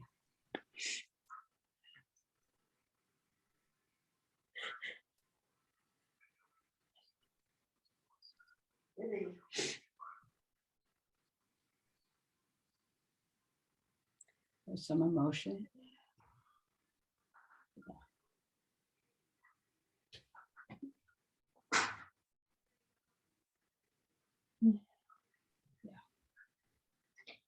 So now I feel that trembling more at my diaphragm.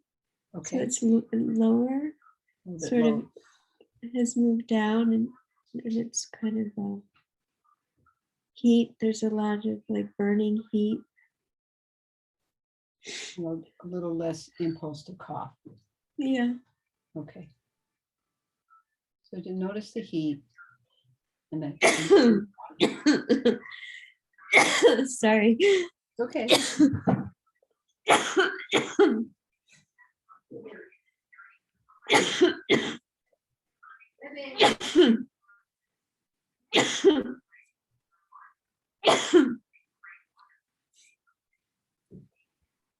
Yeah.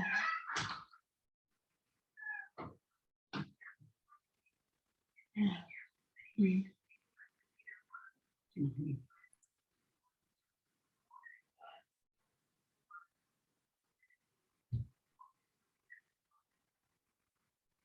Super intense. It feels super intense. Yeah.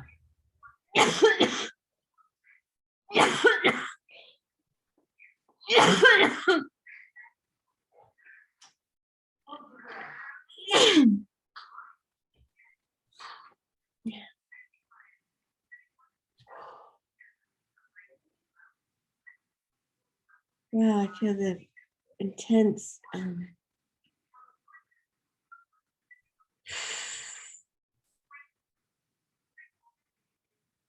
Mm.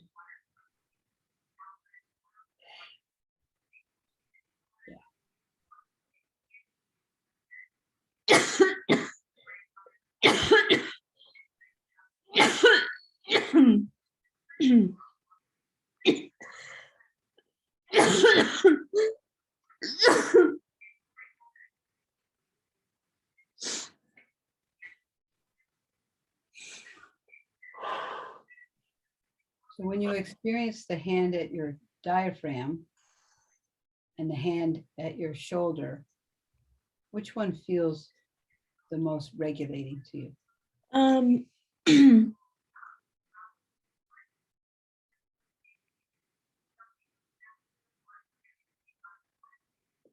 Probably the one at my At your shoulder? shoulder. Okay, I'm going to take the one on your respiratory diaphragm away. We're just going to be with your shoulder here for a minute. It's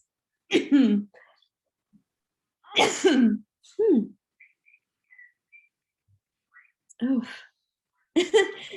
a huge heat release. Whew.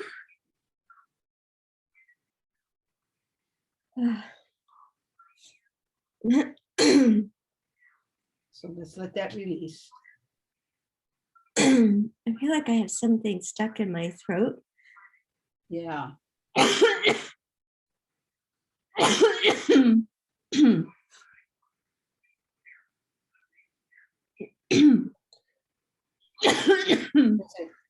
Is there an image in your throat? Does it have a color or a shape? With your throat? Feels very viscous in the throat, and then there's this sensation kind of deep in my thoracic. Almost like I almost feel like I can't swallow. Yeah. So that viscous thing in your throat, if it were its opposite, if it were its opposite, what would it be? Honey melting on warm toast. Honey melting on warm toast. Yeah. So let's let it be honey melting on warm toast. Yeah.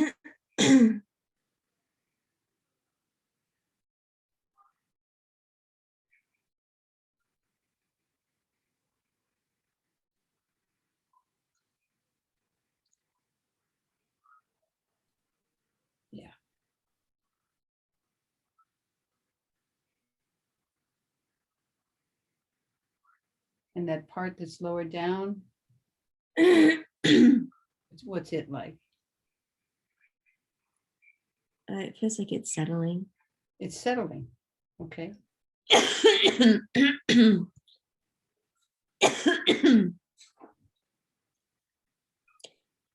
There's a strange kind of anxiety or panic that comes with this sensation in my throat of like I can't swallow. Yeah.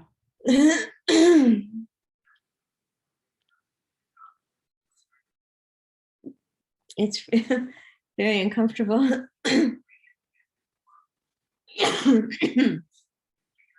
It's kind of viscous in there. Viscous, and then it feels like there's like it's like there's something blocking my ability to swallow. Can you see the blockage? It's more than something you see. So what's its texture? What's its,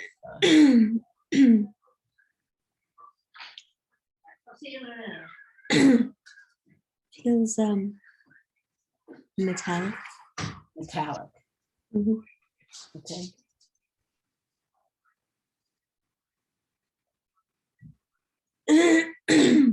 Is it like the size of a dollar bill, or is it the size of a quarter, or?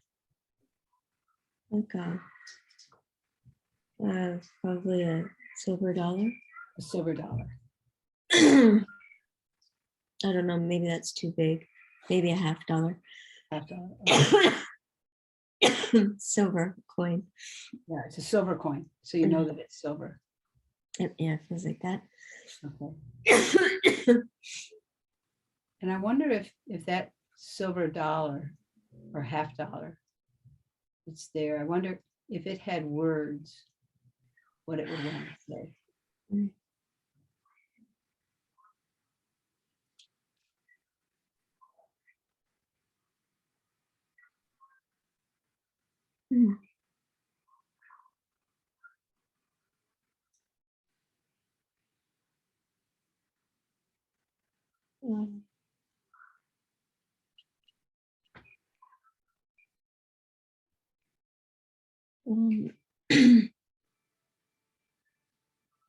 I'm not really getting anything.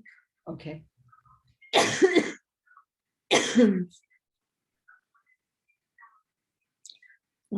It's easier to swallow and there's less of a panic. A little bit less panic, a little bit easier to swallow. And when you check in with that $50, is it, what do you find?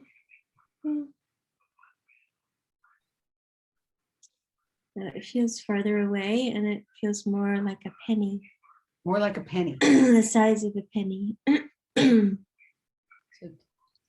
just be with that penny. It almost is like a plunger.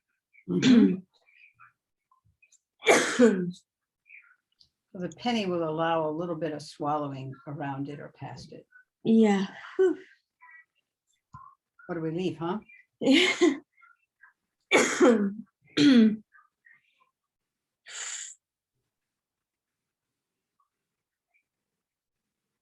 Now that sense of activation is coming back in my arms and okay,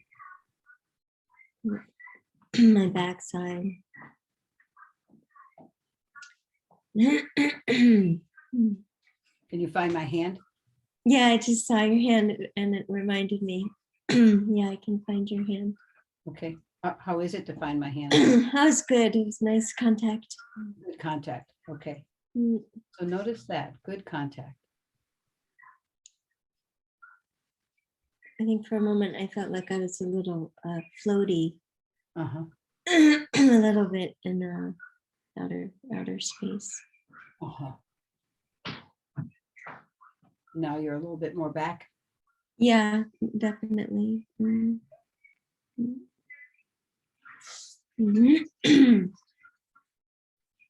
when you check in with that penny,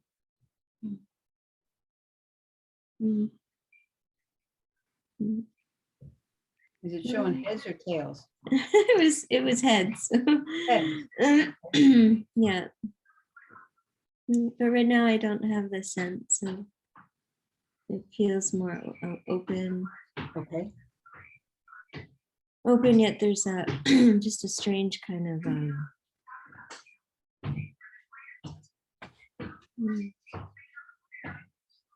kind of metal quality. Yeah.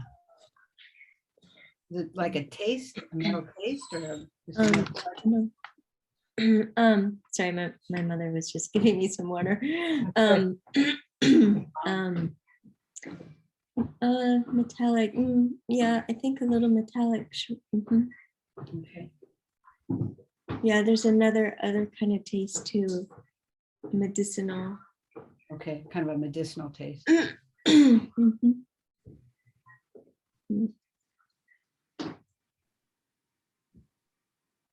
I'll find my hand again. Right here. Yeah.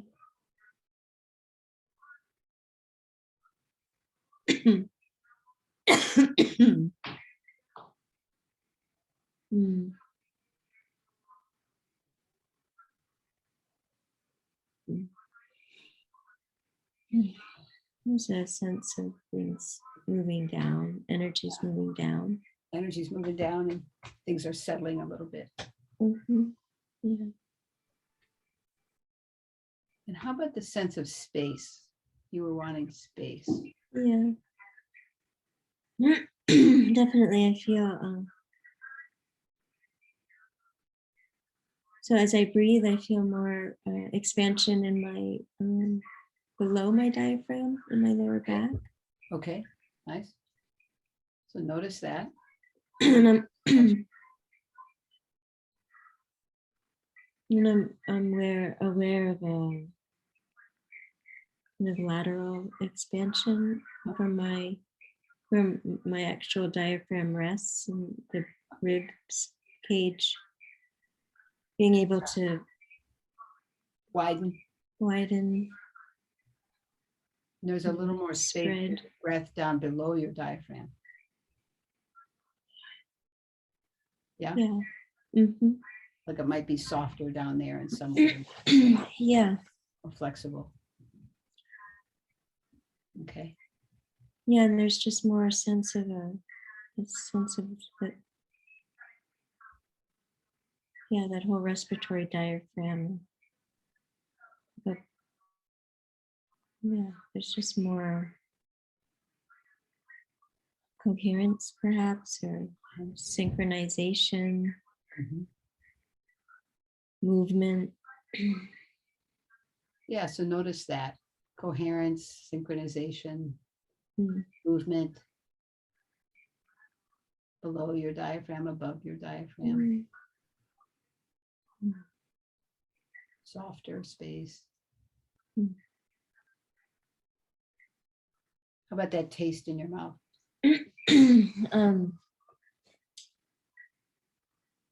Yeah, there's like a disgusting kind of weird taste in my mouth, and it's slightly metallic. It's slightly, I don't know. Just acrid, maybe. Yeah, like an acrid taste. Okay.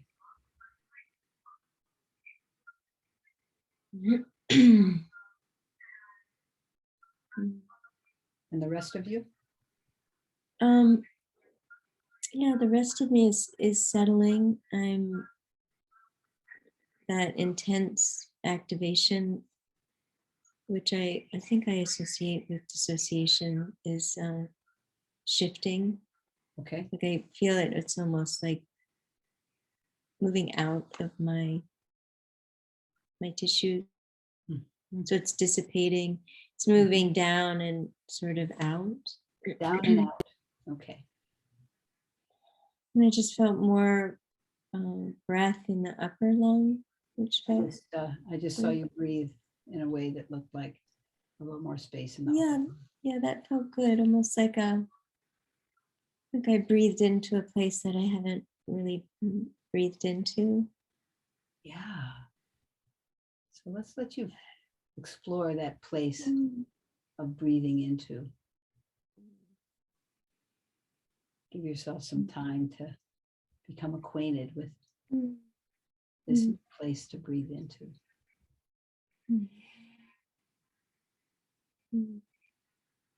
Yeah. Yeah. That's right. Yeah. No comfort here. Yeah.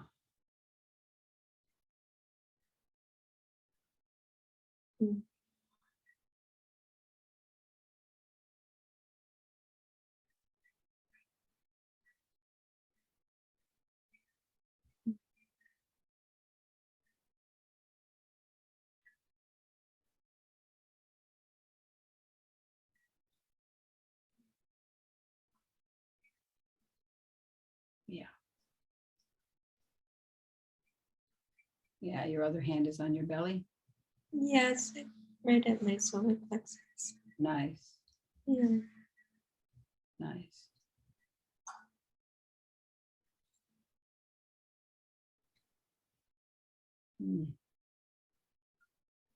That was a little bit of a ride. Yeah. Yeah. How are you doing now? No, I feel pretty good. I'm definitely feeling a sense of gratitude and appreciation. You know, for many years, the constriction in the diaphragm was painful, has been painful. Yeah. And most people approach it structurally. Oh, yeah. So I spent years, you know, having deep tissue work, you know, manual work. And it just didn't touch it. Right. So I just am just appreciating the subtlety and presence and nice. that runs very deep. So thank you. Yeah. I kind of feel my heart opening up a little bit here too. It's nice. Yeah. Yeah.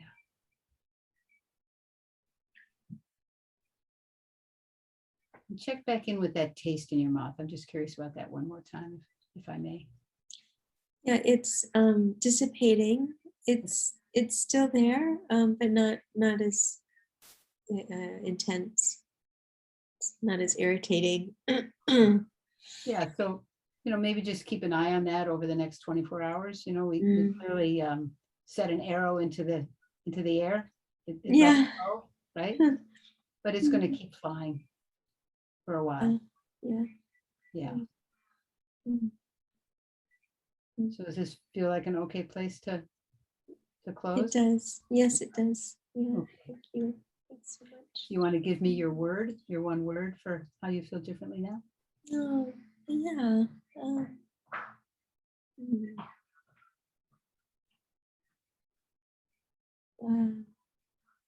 Expansion. Expansion. There you go. Okay. Lovely. Okay. So I'm just going to really slowly take this hand away. Okay. Yeah. Thank you. You're so welcome. So that was a pretty big session. It was a great example of diaphragm work, of primary diaphragm work. Do people have comments or reflections or questions?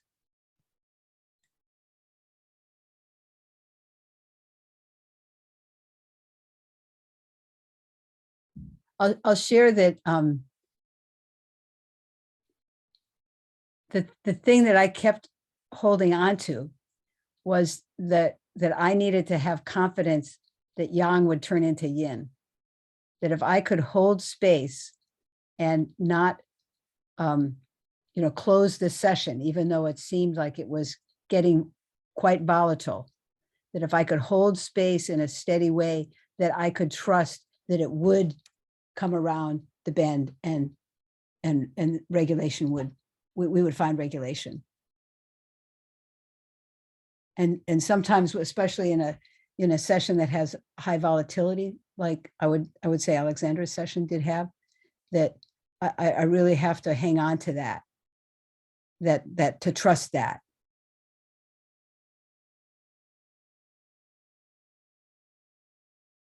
Yeah, Kim and then Cairo. Thank you both for allowing us to observe that. Yeah. I think one of the things that I really appreciated seeing in this process with how you responded to Alexandra's experience was, both encouraging her to have sort of the inward observation, but also those prompts to kind of describe like the physicality or the feeling of, the blockage here or other things to kind of bring, to bring like a different conception of it, which I think is very interesting, right? Yeah, like I'll often ask, what color is it? What's the texture? Does it have something to say? Like I want to bring more dimensions of awareness to whatever the experience of obstruction is. And the one I actually loved the most was when it was a penny, when I asked, was it heads or tails? Yeah. And she could tell me it was heads. It was like, oh, this is just right. Like it kind of razor focuses a person to say, well, no, it's not a half dollar. It's not a silver dollar. It's a half dollar. Mm-hmm. And that wakes up kind of an observer state that allows somehow seems to kind of let go of the intensity of the arousal a little bit. But go ahead. I mean, it strikes me that it also puts the like the power back in the hand of the person experiencing it to actually be able to describe their own experience and understand it sort of like cognitively as well as physically. And so really like allowing for that and inviting that is just very interesting. So yeah. I would say that it was less cognitively and more sensorially. Yeah. It was the sense like it wasn't an image, it was a sensation. Like, she, but somehow she knew what it was, but it wasn't because she could look at it. So I was looking for what sense is, because we want to find that place where I don't see the fox, I don't hear the fox, I don't smell the fox. It's like we want to work with the level of sensation because that's the brainstem. Mm-hmm. That's engaging the brainstem, which is where these things get mediated. So we want to make use of the capacity of the brainstem to navigate awareness, which is all these sensate experiences or imaginings. Yeah, thank you. That it was really interesting, and yeah, thank you, Alexandra, for being willing to share your process with us. Yeah, Cairo. Yeah, I want to thank you both also just for allowing us to be present to that. And I appreciated, Elaine, what you mentioned in that trusting process you have that yang will transform into yin. I think that's helpful. Mm-hmm. I feel curious if you would have approached it differently based on what she identified in the beginning of saying, oh, I want to experience spaciousness. And if she had said something else, would that have guided you to proceed differently? No, it was more to give her like a bead. This is what I'm going to create for myself.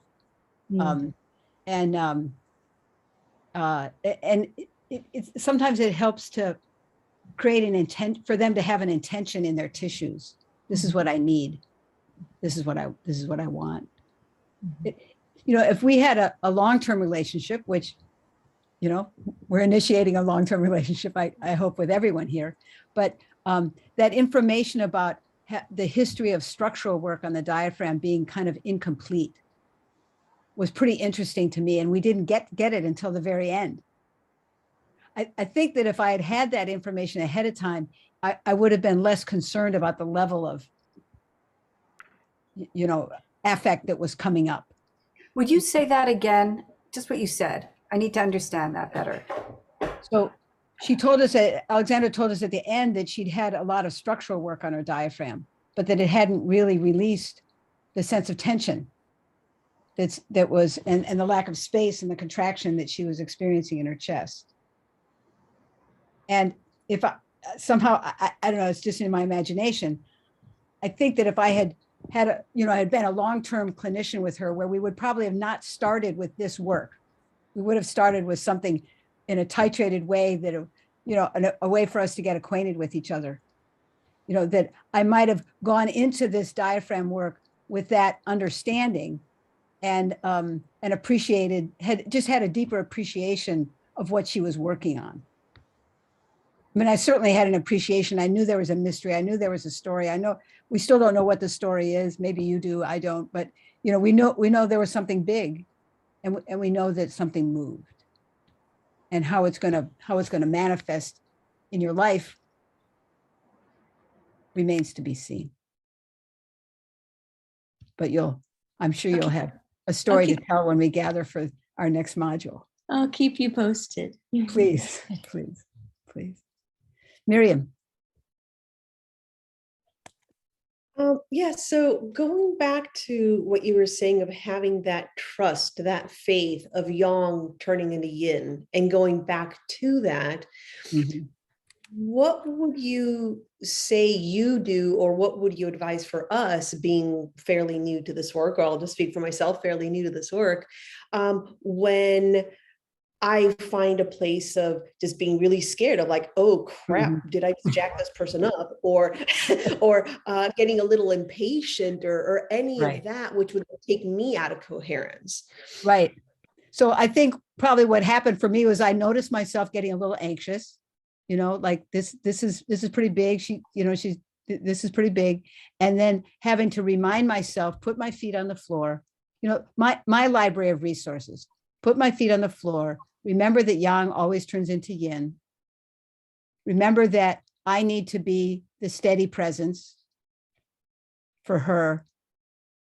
And just these kind of mantras that they're almost faith statements for me that help me hold steady so that she could have her experience without me disturbing the experience.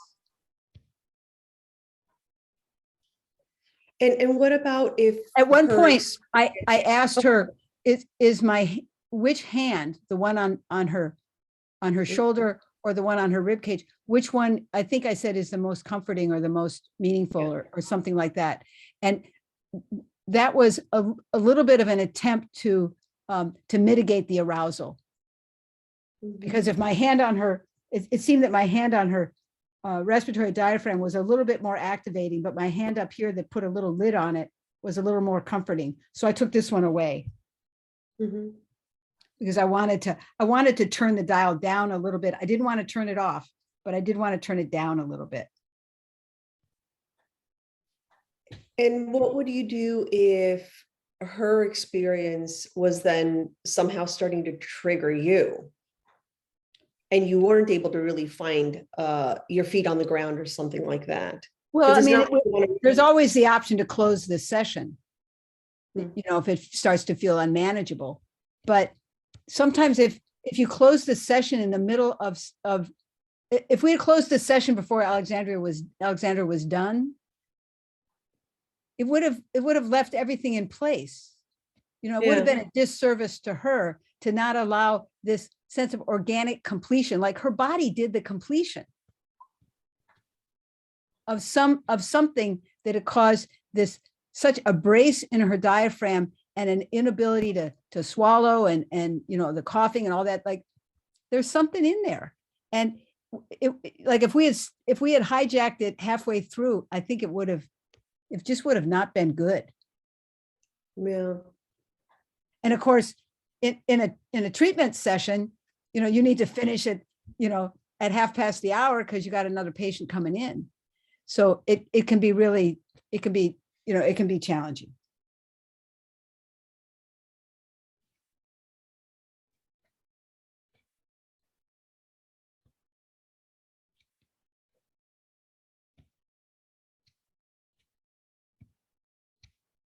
Yeah, please, Anna, love your comments. I know this was mentioned yesterday, but in watching this session, I kept having a sense of really wanting and I know we haven't done this in this cohort, but wanting kidney and adrenal contact. And it kept reminding me of the question that was asked yesterday of where is the beginning? You know, and I know there is a continuity through the system. There's the beginning and the end are the same. And I keep locating, and I don't know if this is just from studying with Kathy and the way she teaches, is just that's a very good beginning place.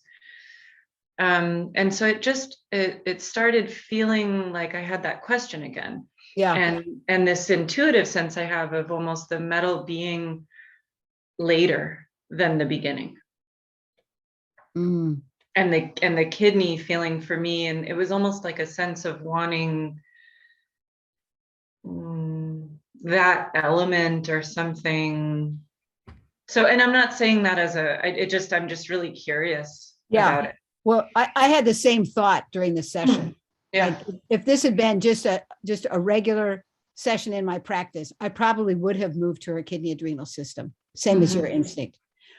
But because we were in this class and we were studying the diaphragms, I decided to stay with it for the coherency of the demo.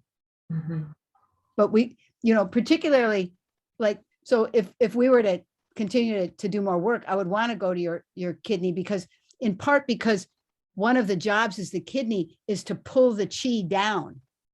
So if someone's coughing up and they can't get their breath down, they may need attention in their kidney to help it anchor the chi. So it would have been an ideal intervention. Anna, I'm right with you. Okay. In that group resonance thing, I was just intuitively just holding my own kidney adrenal system, just letting myself focus on that and settling that and just tracking that with the process of what was happening. Yeah, thank you for doing that. Yeah. And the thing that I will, I'd like to explore a little bit more with you, Anna, is your sense that metal comes after water or after the kidney, not before. Yeah. Because, fall comes before winter. It has to be. Yeah. So that awakening arousal or that sensate awareness has to come before the sense of threat can be recognized. Like it might, Peter talks about those first two steps, he calls them startle and arrest, happening almost simultaneously. So I think that might be what you're onto, is that it moves so quickly that they almost seem like they're the same thing. Because there's also a real, it seems that there's a real connection as well on that other side of the digesting the gristle, with the sort of inspiration, like, of what's next in a way. And so, yeah, it does really seem like that end and beginning are there more dynamically than to say the metal starts, because it also has the ending quality to it. Right. I mean, it's a circle. Sure. So totally. it's not linear. So, no. And it felt clear. It felt that way here. Like, oh, we are in the beginning and the end or something. Right. And the kidney felt like it had a little more clarity. And I mean, I'm not saying like I just literally just sitting and thinking about it. Yeah. Felt more clarity of a beginning in the kidney. Well, in some ways, and actually a lot of the Chinese writings start with the kidney. They don't start with the lung and the metal. They start with the kidney. And we could have started this class and it would have felt like an organic beginning to start with signal threat and let the awaken arousal be the closure of the cycle. It would have worked. Yeah. I don't think we could have started in any one of the other elements. It would have been off kilter, but we could start with either the metal or the water, because the metal is this transition place of beginning and ending. Yeah. That's super helpful. Thank you. Good. And Kim, I see your hand. Yeah. For patients who aren't, because of time constraints or anything else, kind of like able to actually on their own really come to that, back to that yin place of completion, and they might be closing the session still being a little bit more activated than ideal. Are there, how do you talk with them about that? Are there things that you share with them in terms of like, okay, like here's maybe some things to think about over the coming days, or do you just kind of let it just be like, we're done now, you know? Well, I try and put, some kind of bow on it, Yeah. so there's some kind of sense of closure, coherence. I typically ask for that one word and, for how they feel different, and give some time to have a somatic experience of that word that gives some sense of closure. I don't want to put too much story on it. Right. Because it would be my story, it would be cognitive, it wouldn't be her story. We need to let it unfold in her tissues.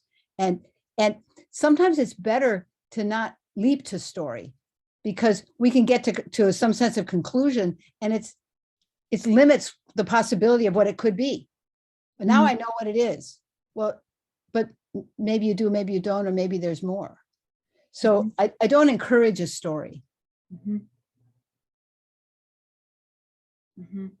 Thank you for sharing that. It's, yeah, I mean, I think that's one of those things that's just interesting. I mean, with any kind of session of like, well, and many things may happen, and not projecting certain ideas. Right. So I might say, I encourage you to go slow the next few days, and to be mindful and notice. You might want to journal a little bit, and just bring a little awareness to whatever seems to want to wake up. I mean, I sort of planted that seed. I use that image of the arrow has left the bow, but it's still flying. Like there's still more, there's more to come here.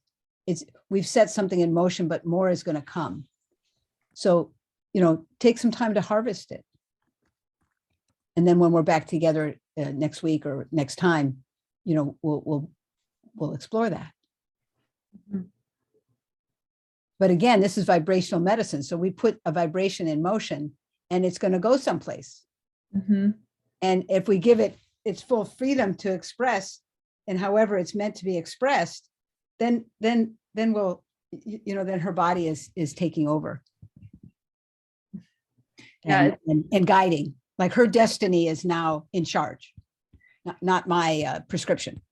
Yeah, I think it's a consistently good reminder of that sort of compassionate lack of attachment to outcome, and trust in process, and release of one's own ego as the practitioner. So Absolutely. Thank you.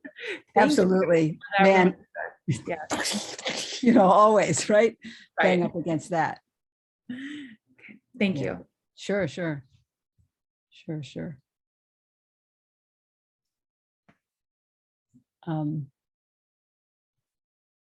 Just checking in on the chat box.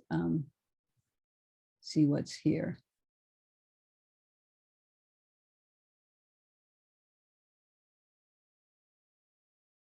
Yeah, thank you, Miriam, about the PO being necessary for that sense of awareness of danger or threat.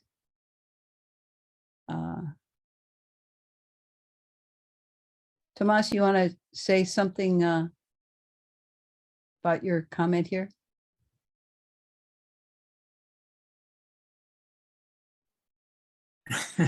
That was actually just a response to Kim from a while ago. I started typing a while ago. Okay, sorry.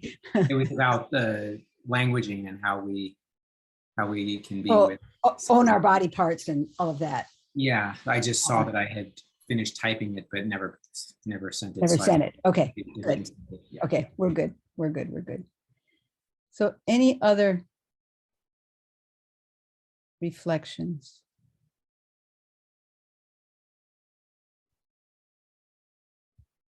So I have a thought. We have just over an hour left in our time together. I kind of feel like if we, this is my instinct, that if we try to do 2 ways of dyad work, that it'll feel too, confining. and that we'll end up giving everybody an inadequate experience. So my suggestion is that we do one-way dyads. In other words, is half of the people are clinicians and half the people are lenders, are practitioners and lenders. And that you after class is over, if you didn't get a chance to be a practitioner, that you either try it with a friend or with a client, or maybe next time we meet, and it'll be hard because you're going into different cohorts to affect an opportunity to practice the dyad work. I don't know, what do you feel like doing? We could do a half hour each way, 20 minutes and 10 minutes to debrief, and then come back for 10 minutes of or we could go over. I'm happy to go over, go past our time. What do you feel like you need or you want, or your capacity is? Are you tired and pooped and maybe not everybody even wants to work? I don't know. But let's just sort out what feels right. I'm interested in hearing from the students, especially. Tatum says I'm pooped. Yeah. If I may chime in, I think your instinct about it being too truncated is true, and holding space for the demo, I think, was fabulous, but also a little draining at the end of a long weekend. So maybe if people, like, if there's the practitioner and the lender, they could maybe FaceTime later and switch or something like that. Or practice how about with a partner. this? How about this? We let this be our choice. I could do another demo, and it would take 40-45 minutes maybe to do the demo and debrief the demo. And that could be our closing experience. Or we could have a one-way share, and people who want to have an experience of being a clinician can work with people who want to be a patient, want to be a lender. I think those are our two best choices, given the fatigue level and it's been a full weekend. So does anybody want to weigh in? Would it be possible to do both, like have breakout rooms for people who want to do the one-way diet, and then everyone else who wants to watch a demo stay here, maybe? Because I'd love a demo. I think that'd be fine. So who would like to be a practitioner? So Trisha, who else wants to be a practitioner? Alexandra, was your hand up? You would like to be a practitioner? Possibly. I would prefer to be a receiver, but I could be a practitioner. You prefer to be a receiver. Does anybody want to be a receiver in addition to Alexandra? Tara would like to be a receiver, and Laura would like to be a receiver. So we've got 1, 2, 3. It was Laura and Tara and Alexandra who want to be receivers. Do I have that right? No, a practitioner. I just want to suggest. Hold up, Nadia. Let me. Sorry. So do I have it right that those are 3 people who wanted to be receivers? Laura and Tara and Alexandra. And for clinicians, we have Trisha, and anybody else want to have a chance to practice? Laura, your hand is up. Are you wanting to be? No, okay.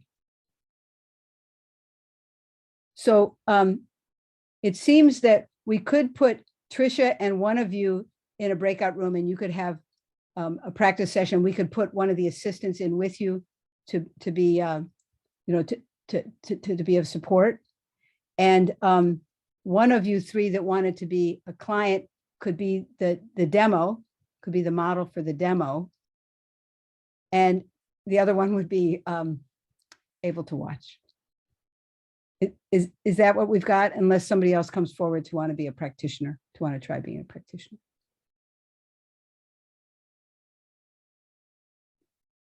Okay, so I'm going to get my pen and paper.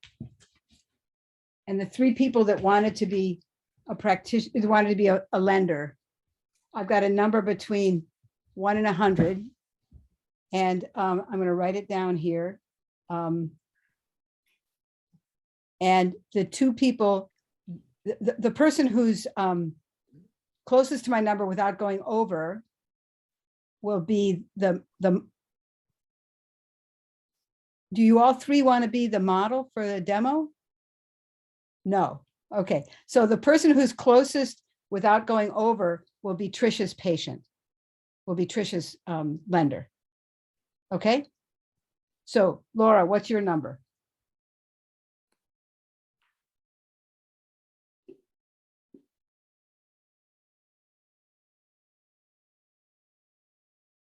Can you unmute yourself? Elena, are you seeing in the chat? I sent it on the chat. On the chat. Oh, okay, sorry. I sent it on the chat, 42. 42, okay. Tara, what's your number? 11. And Alexandra? 5. 5. Okay, the number was 37. I wrote it right here. So the person closest without going over was Tara. So Dan, if you could put Tara and Trisha in a breakout room. And do you see in the chat that also either Anna or Barbara said that they would be willing to be a practitioner too? Oh, I missed that. Yeah, I don't mind that if somebody does want to work together. Okay. So I think that would leave room for everyone who wanted to, right? Yeah. So thank you for raising that up. So Laura, let's put you with, so Laura's going to be the patient. We're going to put you with Trisha. No. Tara is going to go with Trisha. Laura, you want to go, Anna, you want to go with Laura? Sure, okay. And Alexandra, do you want to go, you can go with Barbara? Or you could be the demo. Either way, do you still need a demo? Or unless there's someone else who would like to be a demo. Like to be a model for a demo. Just making sure I'm not missing something in the chat. Yeah. Okay. Dan, Anna's gonna log in on their computer right now so that I can watch the Zoom. So we're just so you know that you can let them in so that they can do the demo. Great, okay. Thank you. And if you'd put Elisa and Martha with those two breakout rooms, one in each breakout room. Yes, got it. That'd be great. And Alexandra, you want to be my model? Sure, thank you. Okay. Let me just set up my room. Yeah, could we also just wait for Anna to log in? Yeah. Should we take a 5-minute break while we're doing this transition? Let's do a 5-minute break. So it's 28 past. We'll come back at 33 of. Okay.